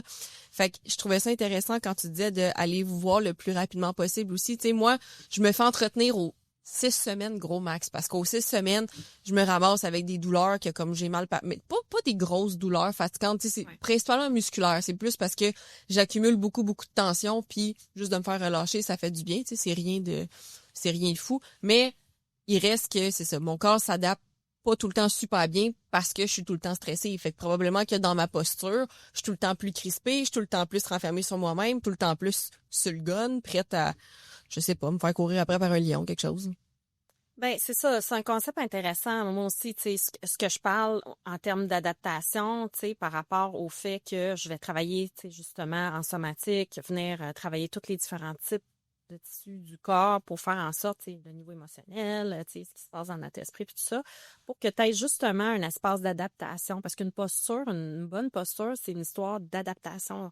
Donc, moi, j'ai glorieusement sacré le camp dans les toilettes de mon travail il y a quelques semaines. J'aime le glorieusement. Ouais, ben écoute, moi, tu sais, je suis souple. Fait que j'avais un lavabo à peu près de cette hauteur-là, tu sais, dans la salle de bain où je travaille. C'était pas dans la toilette, là. Ben, c'est la salle de bain. Okay. T'as 2 lavabos. Tu sais, le comptoir est assez haut. J'allais me faire masser par souci de fraîcheur. J'ai décidé de me laver les pieds dans le lavabo. Je suis à moitié en split dans les heures. Je me lave. Et comme je suis capable. Je vais le flexer. C'est ça. Et là, je mets de l'eau partout. Je m'en rends pas compte. Et là, j'ai glissé puis j'ai tombé comme ça. La fille patauge dans l'évier, tu sais. J'ai tombé sur mon sacrum. Puis là, comme dans un film, là, j'ai vu mon bras s'ouvrir puis j'ai fait, qu'est-ce que je vais faire? Là, j'étais comme merde. Et là, j'ai eu peur de m'être fracturé quelque chose. J'ai trouvé ça assez moyen comme stepette. Mais bon. Bref, mon corps, là, c'est ça. Là, j'ai installé, tu sais, j'avais tout mon système de survie qui était prêt. Je suis bien entraînée, mon corps est souple, j'ai comme mes tissus savent s'adapter, j'ai fait confiance à mon corps, j'ai pas hésité à adapter mes positions. C'est pas moi qui décide, c'est mon corps. Mais il est entraîné pour faire des choix intelligents. Des fois, les gens, ils font des compensations un peu bizarres, ils vont s'en aller sur un autre côté. Donc, c'est ça, cette adaptation-là ou cette compensation-là est dangereuse plus t'attends. Un épaule, tout est rattaché à ton épaule. Ben, tout en ostéo, de toute façon, dans notre vision. Donc, un épaule, c'est rattaché à ton cou, à ta mâchoire, à ton bassin indirectement. Donc, tu sais, y avait-tu un petit décalage au niveau, peut-être, décalage au niveau des hanches? Y avait-tu ce stress-là, tu sais? Puis, côté droit, on est plus l'émotion du foie, la colère. Ouais, tu parlais aussi des 2 écrans. Mon 2e écran, il est toujours du côté droit. Ça. Ben, pourquoi là? Tu sais, peut-être parce que tu étais distrait un peu puis tu avais un stress qui t'empêchait d'avoir une belle proprioception consciente. Tu sais, moi, c'est là-dessus que je travaille, c'est de se sentir dans l'infiniment petit. Mais vu que tu es entraîné, à un moment donné, ton corps, tu n'as même plus à y penser. Tu sais. Être assis de même, là, ton corps fait qu'est-ce que tu fais? Tu sais, tu y vas même pas. Tu sais, tout de suite, tu vas rechercher ton corps, il recherche un confort. Mais faut y aller tranquillement, tu sais, vers ça. Donc, l'idée, c'est que ton corps il est tout le temps en train de s'adapter à ton environnement. sais, moi, je suis arrivée ici, t'as crié, Ouais. je suis arrivée. Donc, moi, j'étais... Mise en contexte, j'ai fait le saut. La pauvre. Moi, j'ai reçu ça comme un cri. J'étais à ça de l'escalier, Oui. tu sais, mais un peu plus stressée, tu sais. Non, bon, je veux pas dire le prophète de malheur, mais tu sais, je veux dire, j'aurais pu peut-être débouler les escaliers, puis bon, tu sais, fait que dans le moment, c'est un système d'adaptation. Tu sais, quelqu'un, je vais donner un exemple plus concret parce que c'était une blague, là, mais tu sais, sur un trottoir bien glissant, Oui. tu sais, je veux dire, moi, à un moment donné, bon, là, c'est la saison des dos bloqués qui commence parce que le monde va pelleter comme s'il avait fait ça toute l'année, alors que pelleter, c'est une nouvelle activité. C'est Moi, une pas pire torsion aussi, dépendamment de comment tu le fais. Le monde le font n'importe comment, puis ils s'échauffent pas avant, ils pensent pas, tu sais. Les gens c'est correct que tu aies confiance en ton corps puis en tes capacités, mais moi, c'est ça que je veux comme, tu sais, regager avec les gens, tu sais. Faut le faire de façon... c'est préventif, le monde n'aime pas ça, ce mot-là, il trouve pas ça sexy, mais tu sais, d'une façon, on va dire, intelligente et de respect, comme tu protégerais ton enfant. Ton corps, là, tu sais, quand t'as mal, tu sais, c'est ton enfant qui pleure, là, tu vas pas faire « Ah! » Tu vas pas gueuler après, fous-moi la paix, tu vas l'écouter, tu vas l'entendre, ton corps, faut que t'en prennes soin comme ça. C'est pas où qui a mal. C'est ça, tu sais, t'as mal là! Alors, on va y aller. Non, c'est ça. Jess, suivez Jess pour plus de conseils de maman. C'est ça, vraiment. C'est vraiment c'est mon dada, là. Mon 5% de génie, là. Élever des Mais enfants. peut-être avec les gens, mettons, on va prendre pelleter parce que ça, c'en est un souvent où est-ce que les gens ont tendance à se blesser. Tu sais, fais n'importe quel entraînement. Habituellement, tu vas t'échauffer avant. C'est juste normal que tu t'en ailles jouer au hockey, au basket, que tu fasses un entraînement de musculation, de pilates, peu importe. Tu vas t'échauffer avant. Mais les gens vont pelleter comme si, justement, ça faisait déjà 1 heure qui était bien réchauffé, puis ah ouais, let's go, on y va.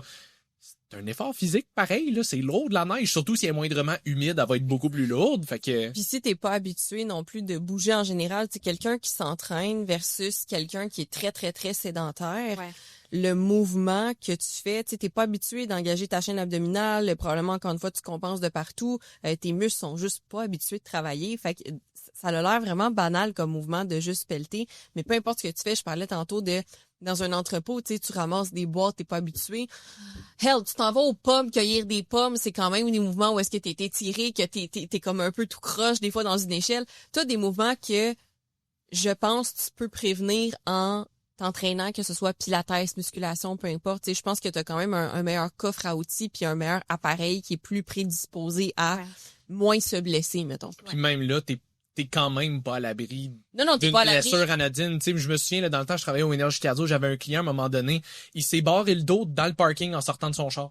Ouais. Comme, il arrive au gym, il débarque de son char, il met un pied à terre, il se tourne, en se tournant pour se lever, le dos à barré là.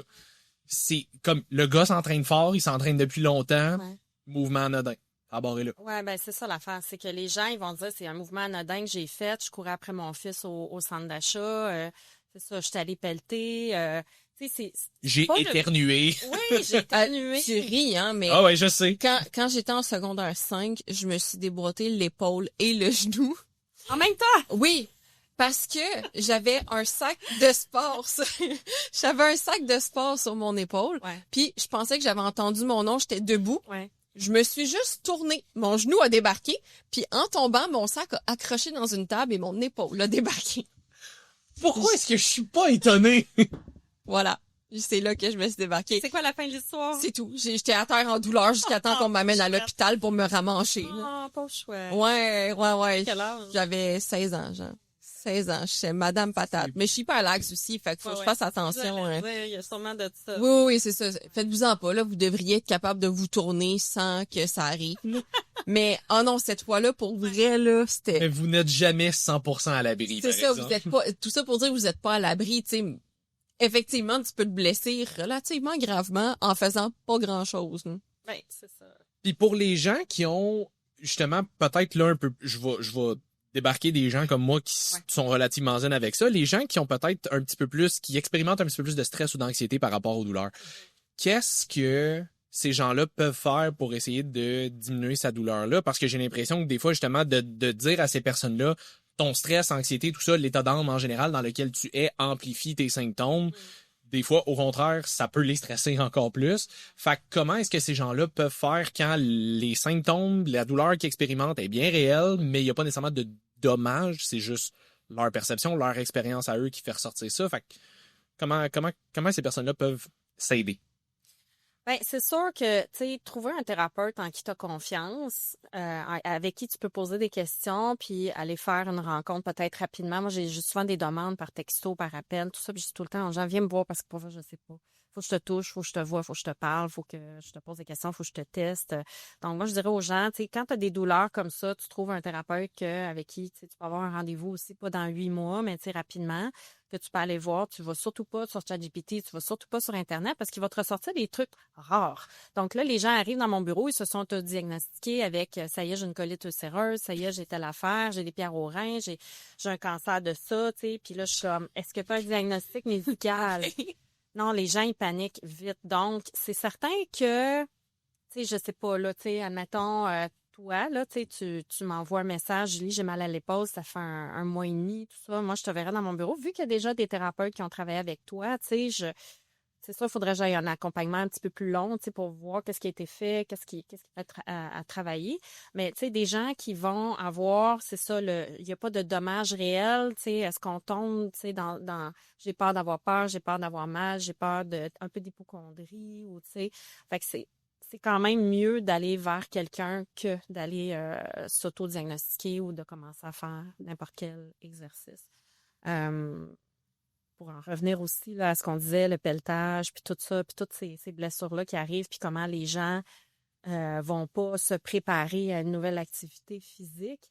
Ben, tu vois, moi, j'ai eu cette semaine une cliente, puis elle m'avait envoyé son mari, ça fait 2 ans que je le vois de temps en temps. Il était venu à pareille date l'année passée, un peu plus tard. Dans le temps des fêtes, il avait pelleté. Puis là, j'arrêtais pas de dire, envoie-moi ton mari, parce que là, il y a de la neige, puis là, il va pelleter, il faut que je parle. Puis là, j'avais pas arrêté de dire sur ça toute la soirée. Elle me texte 1 heure après, il est dans le bain, il s'est fait mal en pelletant.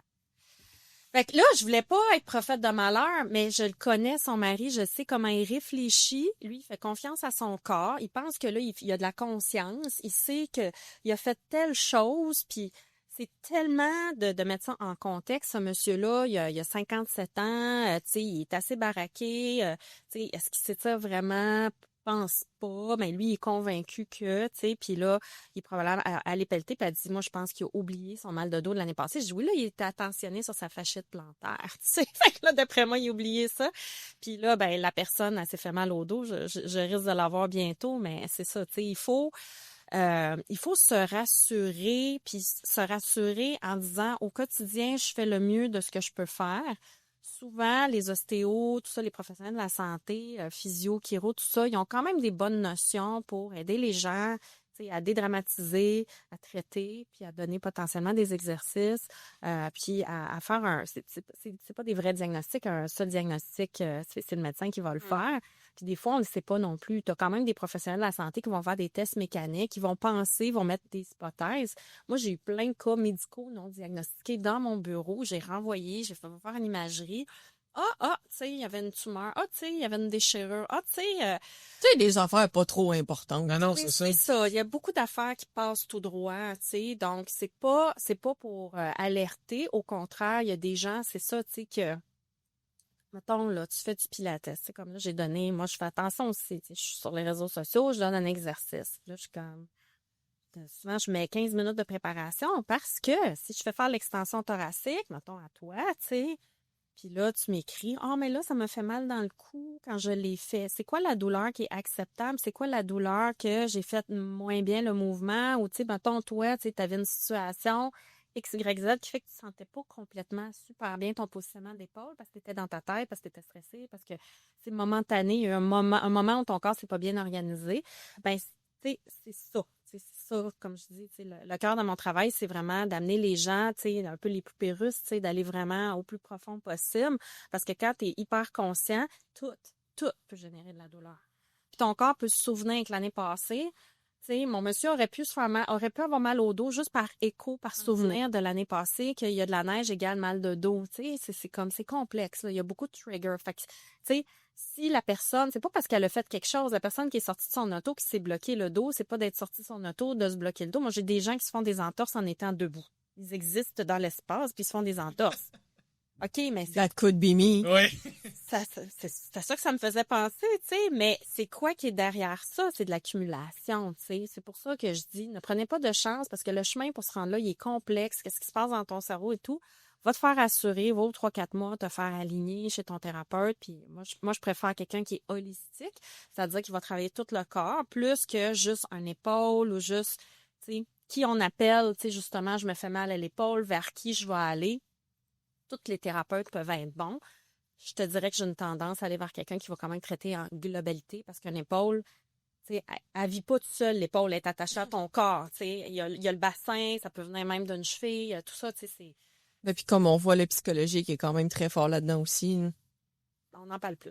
Ouais. On en parle plus. Ça, je trouve ça important aussi parce que, tu sais, encore une fois, tantôt, Just moi, on en parlait, il y a quelqu'un qui m'a écrit dans mon Q&A cette semaine comme je ne sais plus exactement comment c'était formulé, mais quelque chose comme quelle méthode douce que je pourrais faire pour augmenter ma testostérone naturellement. Est-ce que je pourrais prendre genre un supplément Plus de de zinc? zinc. Je suis comme, OK, de un, comment tu sais que t'as une testostérone basse? T'as-tu été diagnostiqué d'avoir une testostérone basse? De deux, si oui, t'as besoin d'un suivi avec un endocrinologue, là. C'est pas ton petit supplément de zinc qui va changer quoi que ce soit, mais c'est ça, c'est que j'ai l'impression que les gens perçoivent des symptômes, associent ça à un potentiel autodiagnostic, puis après ça, ils veulent eux-mêmes le gérer. Tandis que, comme tu dis, tu sais, Internet, c'est cool, ChatGPT, c'est cool parce que ça peut te donner bien de l'information. Le problème, c'est que ça peut avoir trop d'informations. Puis à quel point est-ce que c'est ciblé à ton besoin à toi, c'est difficile à dire. Fait que c'est pour ça que, comme tu dis, je pense que si vous avez des symptômes de douleur, blessure, quoi que ce soit, potentiel testostérone basse, allez consulter un ou une professionnelle qui va être capable de vous donner un actual soit diagnostic si c'est un ou une médecin ou mais justement tu sais d'avoir un traitement qui va vraiment être adapté et non juste mais ChatGPT m'a dit que tu sais. C'est ça, puis tu sais, là, ça me fait penser, moi, je suis naturopathe. Tu peux t'empirer avec du SRE, hein? Ben, surtout quand tu commences à prendre des suppléments qui sont pas pour toi, là, ça, encore plus. Moi, je travaille toujours en équipe aussi, je suis naturopathe, tu sais, comme, moi, demain, je vais faire mon bilan avec elle, on va regarder tout ça. Donc, tu sais, moi, c'est ce que j'aurais dit, tu sais, va voir un spécialiste, un endocrinien, mais c'est dur d'avoir un rendez-vous, mais tu peux aussi aller, tu sais, en naturo, des fois, ils peuvent aussi suggérer certaines choses, puis de mieux cibler. Des fois, ça prend juste... Ah, j'avais pas pensé à ça. Tu sais, c'est vrai, je suis bien stressée. Ça joue peut-être sur sa test, je sais pas. Tu sais, pourquoi qu'il identifie ça aussi? Pourquoi, selon lui, c'est ça? Comment il est allé chercher ce diagnostic-là? Donc, moi, je ramène tout le temps, c'est le médecin qui a le droit de faire un vrai diagnostic. Nous, on est tous comme, on fait des hypothèses. Puis, une santé globale, moi, je pense qu'il faut s'occuper de tout ce qui est systémique. Parce que l'inflammation aussi, des fois, moi, j'ai une cliente là, avec qui j'ai fait du coaching, qui est massothérapeute. Elle a des grosses douleurs au pouce. Elle s'est mise sur le jeûne. Elle a fait des... Tu sais, moi, j'ai travaillé sa posture. Ça l'a beaucoup aidé. Mais là, elle dit, ah, là, je sais que c'est de l'inflammation. Fait que là, elle va se faire des jeûnes, des cures de jus. Pour elle, ça fonctionne bien. Oh well, tu sais. Je veux dire, c'est trouver aussi ce qui te va bien. Puis, trouver quelqu'un qui t'entend, qui t'écoute, qui te reçoit. Parce que, pour vrai, sur Internet, c'est comme tu dis, c'est un bassin d'informations possible. Tu peux vraiment faire des erreurs. Surtout quand tu connais pas ça. C'est là que j'ai l'impression que le problème est là, parce que oui, on a accès à beaucoup d'informations, ce qui est super cool. Le problème, c'est que quand tu connais pas ça, toute l'information a l'air bonne. Puis t'as de la misère à discerner laquelle qui est valide, laquelle qui l'est pas. Il a l'air intelligent, je vais l'écouter. C'est ça. Il est pas devant toi, tu sais, t'as pas évalué. Ben non. Oui, puis le fait aussi que il y a des solutions qui vont effleurer la surface du problème. Tu sais, on va reprendre ton exemple de testostérone, là.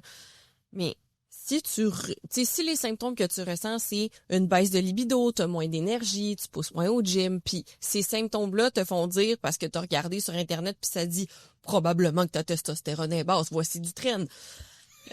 Voici du train. Tu sais, la solution douce, mais puis c'est ça que ça dit, probablement que ça peut être, tu sais, si médicalement tu fais des tests, puis médicalement ta testostérone ça apparaît relativement correct. Il y a l'option on avait parlé avec Dr Landry, mais peut-être que toi, les niveaux qui sont considérés comme étant dans la norme, ton corps réagit pas bien à ça, que ce soit ton estrogène, progestérone, testostérone, etc. Ça peut être ça. Ça peut aussi être le fait que tu vis du stress dans ta vie présentement et ça peut affecter comment tu te sens, que ce soit au niveau de ta libido, au niveau de ton énergie, de comment tu es capable de pousser au gym, t'es pas capable de prendre de masse, t'es plus inflammé, etc.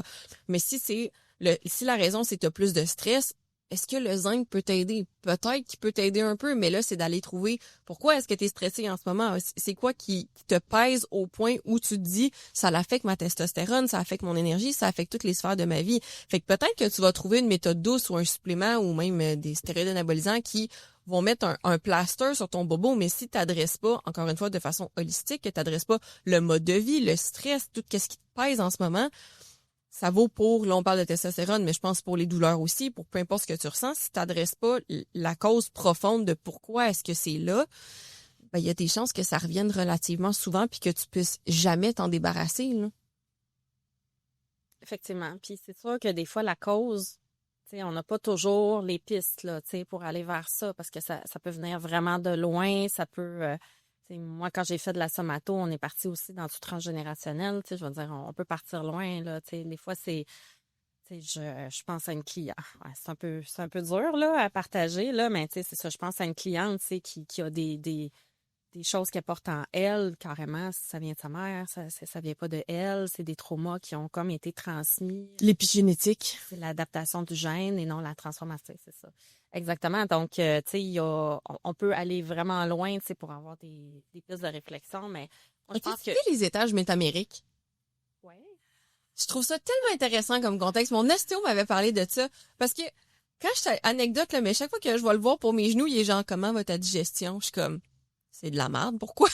Il est comme, voilà. Puis, cherche-moi pourquoi, mais mes genoux puis ma digestion. Puis il m'a expliqué c'est à cause des étages métamériques. Je sais pas si tu connais assez ça pour en parler un peu, là. Moi, je connais mes genoux, ma digestion. Si c'est de ça qu'il parle, là, tu sais, ben, un étage métamérique, tu sais, dans le fond, à chaque niveau de vertèbre, tu as des nerfs, des vaisseaux sanguins qui partent de là, puis qui vont gouverner, dans le fond, les fonctions de telle ou telle partie de ton corps. Donc, c'est sûr que quand tu vois, mettons, une vertèbre ou, tu sais, il y a une rotation au niveau, je sais pas moi, T5, T6, T9, dans ce coin-là, là, tu vas partir vraiment sur les organes comme le foie, la vésicule biliaire, l'estomac, la rate, tout ça. Tu sais, tu vas aller voir qu'est-ce qui se passe là. Puis là, ben, dépendamment des écoles de pensée, là, tu peux avoir une association aussi un petit peu plus psychocorporelle. Donc, tout dépend, là, tu sais, Mais oui, tu as des... C'est pour ça, par exemple, aussi, en chiropratie notamment, là, je suis pas chiro, mais j'ai des amis chiro, tout ça, ils vont travailler vraiment les étages parce que je veux dire, c'est le filage de ton organe. Donc, puis là, après ça, ben, on peut ajouter ce type de notion-là. Ben, nous, le corps nous parle. Moi, c'est certain que je peux t'écouter, mais je vais te toucher, puis je vais avoir de l'information que tu ne m'as pas dit, c'est sûr et certain.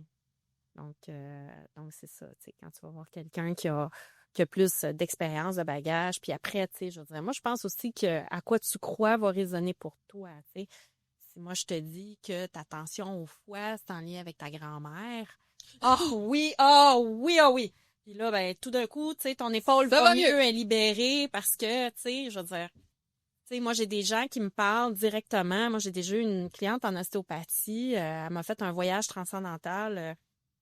Elle est partie en convulsion, est allée, je dis transcendantale, je sais pas, mais j'ai rien contre ça, là. J'en ai vu de toutes les couleurs. 25 ans, je vous dis, j'ai tout vu. Tu faisais un traitement, puis elle a commencé à convulser. Elle a convulsé, puis là, c'était dans une vie antérieure. Elle avait été pourchassée, elle s'était fait poignarder, là. Elle a tout vu ça monter, puis là, moi, je l'ai laissé faire. Elle était dans son... Mais, tu sais, moi, mon ostéo est plus...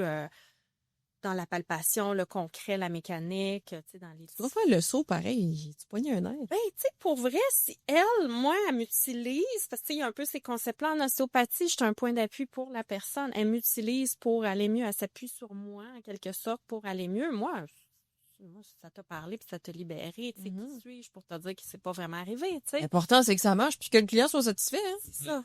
Si elle accroît à ça, c'est ses références, tu sais, comme... J'ai toutes sortes de choses. C'est fou, pareil. Je peux faire une belle télésérie. Mais, tu sais, moi, je suis pas dans le jugement. Je suis juste... Ben, moi, c'est une expérience de plus pour moi, puis de mieux comprendre l'humain, puis de quoi il a besoin, puis qu'est-ce qui peut l'aider à cheminer. Ça dépend aussi où est rendue la personne dans sa vie, dans son système de croyance, mais ça a un effet sur la guérison, c'est clair. Je me souviens quand on avait reçu physiothérapeute Alexis Goujon, c'est une affaire qui nous parlait où est-ce qu'il avait fait des études, puis une des affaires qui étaient les plus fortement corrélées à... Donc, il va mieux. Ouais, c'est ça, les chances que la personne ait des améliorations, c'est à quel point est-ce qu'elle croit au traitement. Ouais. tout simplement. Absolument. Absolument. C'est la confiance avec le thérapeute. Jour 1, quand j'ai étudié en massothérapie, il nous disait c'est pas vos techniques, c'est la relation avec le client. Donc, c'est d'établir un climat de confiance. Puis, je veux dire, moi, ça arrive que ça clique pas. J'ai des gens qui arrivent dans mon bureau, puis je le sais qu'ils ont une fermeture. Ce qui m'a fait très beaucoup quand je commençais en ostéopathie. Moi, tu sais, on a le cerveau comme ça, tu sais, on commence, puis là, on est prêt, on a toutes nos techniques, là, on est prêt à attaquer, tu sais, puis là, c'est comme, le client arrive dans mon bureau, je viens de voir parce que mon ostéopathe, il est plein pour 3 mois, donc je viens de voir parce que je peux pas le voir. OK. Ça, tu l'as pas attendre 3 mois. Ouais, c'est ça. Comme, là, puis là, moi, ça me mettait de la pression. Comme mon bouche-trou. Tu sais, t'es mon bouche-trou, je reviendrai pas te voir. Ça me turn off un peu, je dois l'admettre, tu sais, comme ostéo. Puis après, tu sais, bon, avec le temps, j'ai appris à me détacher de ça puis dire, ben, je vais faire de mon mieux aujourd'hui pour cette personne-là. Puis je vais essayer d'y apporter quelque chose qu'elle a peut-être pas vu avec l'autre personne. Moi, j'ai un grand respect aussi pour la clientèle des autres. Moi, je travaille dans une clinique où on est plusieurs thérapeutes. Moi, j'aime voyager. Je souhaite à mes clients, soyez à l'aise. Si vous aimez pas mon style, vous pouvez aller voir quelqu'un d'autre, tu sais. Puis moi, je trouve que c'est important que le client ait de l'espace aussi pour aller voir la personne qu'il veut, avec qui ça clique. C'est 2 humains qui se rencontrent, pareil, tu sais, je veux dire, faut pas cliquer avec tout le monde. Donc, voilà. Fait que si la personne a comme, tu sais, si moi, mettons, c'est ça, elle a une théorie dans sa tête que c'est la colère, puis que là, moi, je passe sur une analyse très biomécanique de son épaule ou de sa posture, puis qu'elle est comme de même, puis que ça ne dit rien, il n'y a rien qui va se passer. Ah ouais. Même si je sais que j'ai raison, même si je sais que je peux faire quelque chose, il faut que je parle avec ses mots à elle. 100%. C'est fou à quel point tout est interrelié dans le corps. C'est vraiment incroyable. Plus qu'on pense. Puis ne serait-ce que quand on parlait de la douleur, tu sais, à quel point c'est subjectif. C'est drôle, j'avais vu une vidéo, c'était une clinique de physiothérapie qui faisait de la promotion. Puis là, justement, la question, c'était quand tu demandes à ton client, tu sais, ça fait mal, combien sur 10? Ouais. Puis là, le client, il est là, puis commence à sauter, mettre du poids dessus, le bouger, puis comme, 9 sur 10. Là, des gars. OK, tu sais, il me semble qu'à 9 sur 10, t'as pas besoin de le valider, mais c'est drôle à quel point ça peut être subjectif quand même. Tout à fait. Pour la personne elle-même aussi, Oui. tu sais, parce que même, tu sais, ça arrive que des fois, j'ai des gens qui viennent me voir pour une douleur, ils ont pris rendez-vous il y a quelques jours, puis là, ils sont comme, mais ça va vraiment mieux aujourd'hui, tu sais.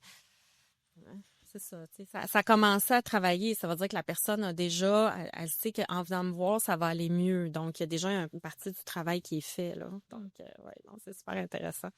Mais il y a le syndrome de la blouse blanche aussi, là, tu sais, des fois les gens y arrivent, puis là ils rentrent, puis là c'est comme ils sont tellement là, tu sais, là ça va vraiment mal, puis là ils ont des grosses attentes parce que là ils ont un match de hockey le lendemain où ils prennent l'avion, puis là ils ont des grosses attentes comme ça que il faut, puis là c'est comme si la douleur est exacerbée là, tu sais, fait que là ils ont plus mal parce que là c'est ça, tu sais, il y a quelqu'un qui va s'occuper d'eux, mais en même temps, tu sais, ils ont un petit peu peur de qu'est-ce qu'ils peuvent entendre ou de ce qui peut se passer, surtout quand c'est un nouveau client. Je le dis, là, si vous voyagez, ça m'arrive tout le temps. Encore hier, j'ai une fille qui a déplacé elle a repoussé son billet d'avion. Elle repartait aujourd'hui en Argentine. Puis là, elle me dit, ben là, hein, j'espère que ça va être correct demain, puis je ne vais pas décompenser dans l'avion. Tu sais ce que ça fait, là, tu sais? Je veux dire, t'as un changement de pression atmosphérique, là. C'est sûr que l'inflammation, elle va, tu sais, puis le corps, il réagit après un traitement. Surtout, moi, tu sais, je fais un traitement qui est assez complet, un peu de massage, un peu, tu sais, de l'ostéo-articulaire, tout ça. Tu sais, je veux vraiment travailler en globalité avec tous mes outils. Surtout que ça faisait comme 6 mois qu'elle n'avait pas eu de séance, puis que là, elle retourne sur ses chevaux en Argentine, puis qu'elle va se galoper les tissus encore bien comme il faut, là. Donc, c'est... J'essaie de ramener les gens dans une optique réaliste, tu sais, puis de dire fais ce que tu peux, essaie d'avoir une bonne posture de sommeil s'il faut, tu sais, bon, tu sais qu'est-ce que tu peux prendre comme supplément pour mettre ton baume du tigre, tu sais, prendre des Advil pour toi ça t'aide ou tu sais je sais pas, mais faut que tu t'aides comme ça puis que tu te dises ben regarde, tu sais oui, c'est 14 heures de vol là, tu sais avec une compagnie où les sièges ne s'inclinent pas, mais bon, écoute, tu te lèveras. C'est le confort, là. Ah ouais, elle sait. L'ergonomie. Fait que c'est ça. Essaye d'en vendre mode pas ça. Fait que tu sais, c'est encore une fois, c'est de jouer sur, tu sais, qu'est-ce que je vais lui dire pour qu'elle reparte avec des outils qu'elle peut utiliser pour qu'en cas de crise, ça se passe bien. J'ai fini par dire, ton corps réagit toujours bien, tu sais, ça va bien aller, tu sais, parce que je sais que ça, cette petite phrase-là là, est payante aussi, même si en théorie, je sais très bien qu'elle va avoir plus mal. Oui, c'est ça. Ne m'écoute pas. Non, c'est ça, n'écoute pas cet épisode, mais je trouve ça intéressant de voir que dans ton domaine aussi, c'est important de ramener les gens à avoir des attentes réalistes parce que, tu sais, dans notre domaine, il faut, là, on n'a pas le choix, mais de revenir, le corps, ça revient tout le temps à, si ça fait des années que tu as une mauvaise posture, que tu compenses de telle façon, que tu fais mal tes mouvements, que ce soit pour X, Y, Z, tu peux pas t'attendre en un traitement. Tu sais, oui, ta douleur, peut-être que tu as l'impression qu'elle est arrivée en un claquement de doigts, mais c'est l'accumulation généralement d'un paquet d'affaires qui fait que, OK, mais là, t'as mal, là, ça a fait un bobo, mais ton bobo, il est pas arrivé du jour au lendemain. Tu as l'impression qu'il est arrivé du jour au lendemain, mais c'est pas ça qui est arrivé. Fait que de s'attendre à ce que ça se défasse du jour au lendemain, c'est un peu utopique, tu sais, au même principe que tu peux pas te dire, ben j'ai pas fait attention à ma santé métabolique toute ma vie, fait que j'ai l'impression qu'en une semaine ou un mois ou 3 mois, je vais être capable de perdre tout mon poids, je vais être capable de bâtir de la masse musculaire, de reprendre toutes mes habitudes de vie en main. T'es comme, mais ça fait des années que tu fais pas la bonne chose, on peut pas changer ça en claquant des doigts. Souvent, ce que tu as fait pour amener ton corps là, ça peut te prendre le double du temps pour le défaire, là. C'est pas aussi simple de défaire quelque chose que ton corps a appris que d'apprendre simplement quelque chose de nouveau, que ce soit au niveau psychologique ou que ce soit physique. Puis t'avais dit aussi, mais là j'ai un blanc, fait que tu peux y aller parce que t'avais quelque chose. Non, mais j'allais enchaîner avec ce que tu disais. Tu sais, une des choses qu'on sait aussi, c'est que dans l'apprentissage, tu sais, tu sais, on parle de neuroplasticité beaucoup. Tu sais, le cerveau a la capacité de créer des nouvelles Connexion neuronale. C'est ça, nouveaux circuits. Donc, les mouvements, les nouveaux mouvements, les nouvelles façons de bouger, les nouvelles choses que tu intègres, ça fait quelque chose. Ça fait une différence. Bon, tu crées des nouveaux circuits. Puis en même temps, ton corps, il apprend une nouvelle façon de bouger. Par exemple, tu sais, à quoi je pense, j'avais une cliente qui a 20 ans, a tombé dans les escaliers enceinte de 6 mois, à 4 pattes. Puis là, elle a, tu sais, c'est tout, là. C'est le trauma, les escaliers. Elle n'a pas été capable de monter des escaliers pendant longtemps. Toujours peur de bloquer du dos, toujours peur, tu sais. Puis là, je l'ai vue longtemps, tu sais, à travailler avec elle pour travailler son mindset, travailler justement qu'elle se parle, qu'elle apprenne à communiquer avec elle-même, à se rassurer parce que c'était beaucoup d'années de trauma derrière. Tu sais. Fait que c'est sûr que ça prend un certain temps à la coacher, mais elle avait l'ouverture de le faire. Il y a une grande partie de ses douleurs qu'elle vient valider une fois de temps en temps, que là, je suis comme, tu sais, dans les derniers temps, j'ai dit, regarde, là, ton corps va super bien, tu sais, on peut prendre plus de temps avant de se revoir, continue à faire ce que tu fais, ça finit par s'intégrer, tu sais. Donc c'est ça, c'est de savoir que, tu sais, comme elle, le mouvement à 4 pattes, mettons que je voulais faire faire un quadrupède pour renforcer son dos. Ça, le cerveau, il fait, je tombe à 4 pattes, ça marchera pas. Donc, tu vas proposer un mouvement, par exemple, sur le dos, avec tu sais, tu vas ramener les genoux vers toi, tu peux faire des leg press ou je sais pas, tu sais, toutes sortes de, c'est là où l'esprit créatif peut embarquer. Là, le cerveau, il va faire, c'est un nouveau mouvement. Tu fais travailler le corps de la même façon, mais le cerveau, lui, c'est cool, c'est nouveau, tu sais. Donc, amener de la nouveauté, tu sais, c'est toujours d'amener des nouvelles choses aux clients, qu'est-ce qu'on leur dit. D'où aussi les types d'entraînement, tu sais, c'est à peu près 2 mois à peu près, je sais pas comment tu travailles, mais les entraînements devraient changer régulièrement parce que le cerveau devient paresseux. Il s'habitue. Donc, il faut toujours avoir faut avoir un sac d'outils bien rempli là, pour aider nos clients. Ouais. 100%. Très cool. Si tu avais un mot de la fin sur lequel laisser les gens comme un final thoughts ou peut-être un dernier conseil que les gens pourraient commencer ou pourraient retirer de cet épisode-là? Ben, c'est certain que j'ai envie de parler un peu de mon approche, peut-être. Est-ce que je peux parler d'un événement que je fais la semaine prochaine? Parce que les gens, s'ils veulent découvrir un peu comment je travaille, je fais immersion la semaine prochaine, $50. C'est 3 midis, c'est 3 lives, 1 heure chaque, où on va faire une classe de somatique, justement, sur le haut du corps, tête, épaules, cou, pour que les gens viennent ressentir vraiment qu'est-ce qui se passe à l'intérieur de eux, puis travailler sur cette posture-là, mais à partir d'un monde intérieur et non, je me place le cou de telle façon. Ils vont aussi pouvoir faire une classe de pilates avec moi, comment je travaille le corps, justement, venir travailler les tissus d'une façon plus globale, pas juste du pilates classique. Puis, j'aide aussi les gens avec toutes sortes d'astuces pour prévenir justement la douleur, qu'est-ce qu'on fait avec ça, comment la prévenir, revenir en bonne forme. Donc, c'est vraiment le thème de immersion. Donc, si les gens veulent venir explorer ça. Donc, c'est certain que je prêche pour ma paroisse dans le sens où aller chercher des soins au moins 3-4 fois par année. Tu sais, dans tout ce qu'on a dit, ça peut être mélangeant pour les gens. Qu'est-ce que je fais là, tu sais, concrètement? Donc, tu sais, oui, en ostéopathie, on est des thérapeutes, on travaille en globalité, mais aller vers quelqu'un qui vous inspire, puis ayez peut-être, tu sais, des thérapeutes variés aussi. Tu sais. Moi, je dis tout le temps, je suis pas quelqu'un de jalouse. Tu sais, aller chercher peut-être un autre ostéopathe qui aurait une autre façon de travailler, puis ça va se compléter. Si les gens ont des bobos, aller chercher 3 opinions, tu sais, même, c'est plate, là, mais des fois en médecine classique, ils vont passer à côté d'une radio, ou, tu sais, on n'a pas le luxe d'avoir 3 médecins, mais des fois 3 avis. Déjà, un. C'est ça, déjà, c'est un luxe, là. C'est sûr, mais par ça, j'entends, tu sais, mettons, moi, je vais voir mon médecin en médecine familiale, puis après ça, je vais voir mon physio, tu sais, je vais avoir un autre expertise, puis là, après ça, ben oui, je vais aller voir mon ostéo, tu sais, quelqu'un qui a une vision, juste avoir de l'information qui est différente, des points de vue différents, pour que la personne aussi valide à partir d'elle-même qu'est-ce qui fait sens pour elle. Puis, quand les 3 thérapeutes disent la même affaire, tu te dis, ben, c'est peut-être ça qu'il faut que je fasse. T'sais. Donc, allez chercher des soins avec votre ostéopathe ou votre acupuncteur. Mais sachez que des fois, moi, je travaille beaucoup avec l'acupuncture, ça complète bien en ostéo, par exemple. Et puis, d'essayer de repérer dans le quotidien tous les petits mouvements symétriques. Là, toujours dormir du même côté, cette fameuse jambe croisée, là, revenir à un neutre le plus possible. On n'est pas symétrique, c'est pas l'objectif, mais on cherche quand même un alignement qui est plus central, revenir au centre. L'activité, on peut pas passer à côté, puis varier. C'est comme manger. Je mange pas du poisson blanc et des asperges matin, midi et soir à tous les jours. Je varie mon menu, varier ce que vous faites aussi pour votre corps, d'aller chercher différents types d'entraînement, différentes qualités, tu sais, comme si tu fais beaucoup de jogging, peut-être faire un peu de yoga en parallèle. Tu sais, la danse, les arts martiaux, c'est des exercices assez complets aussi. Tu vas pouvoir venir chercher tout ce qui est dans ton corps, là, tous les différents tissus, ce dont ils ont besoin, varier les postures de travail, varier les chaises de travail, travailler debout, travailler assis. C'est pas croiser la jambe, c'est peut-être d'alterner, revenir au neutre. Et de travailler aussi sur, moi, je fais beaucoup le scan corporel. Donc, encore une fois, dans mon groupe Facebook aussi, si les gens veulent venir voir, je donne beaucoup d'exercices. Je prends le temps aussi d'expliquer parce que je suis beaucoup sur Instagram et des fois, ça va super vite. Le scan corporel, juste fermer les yeux puis venir voir qu'est-ce qui se passe dans notre corps.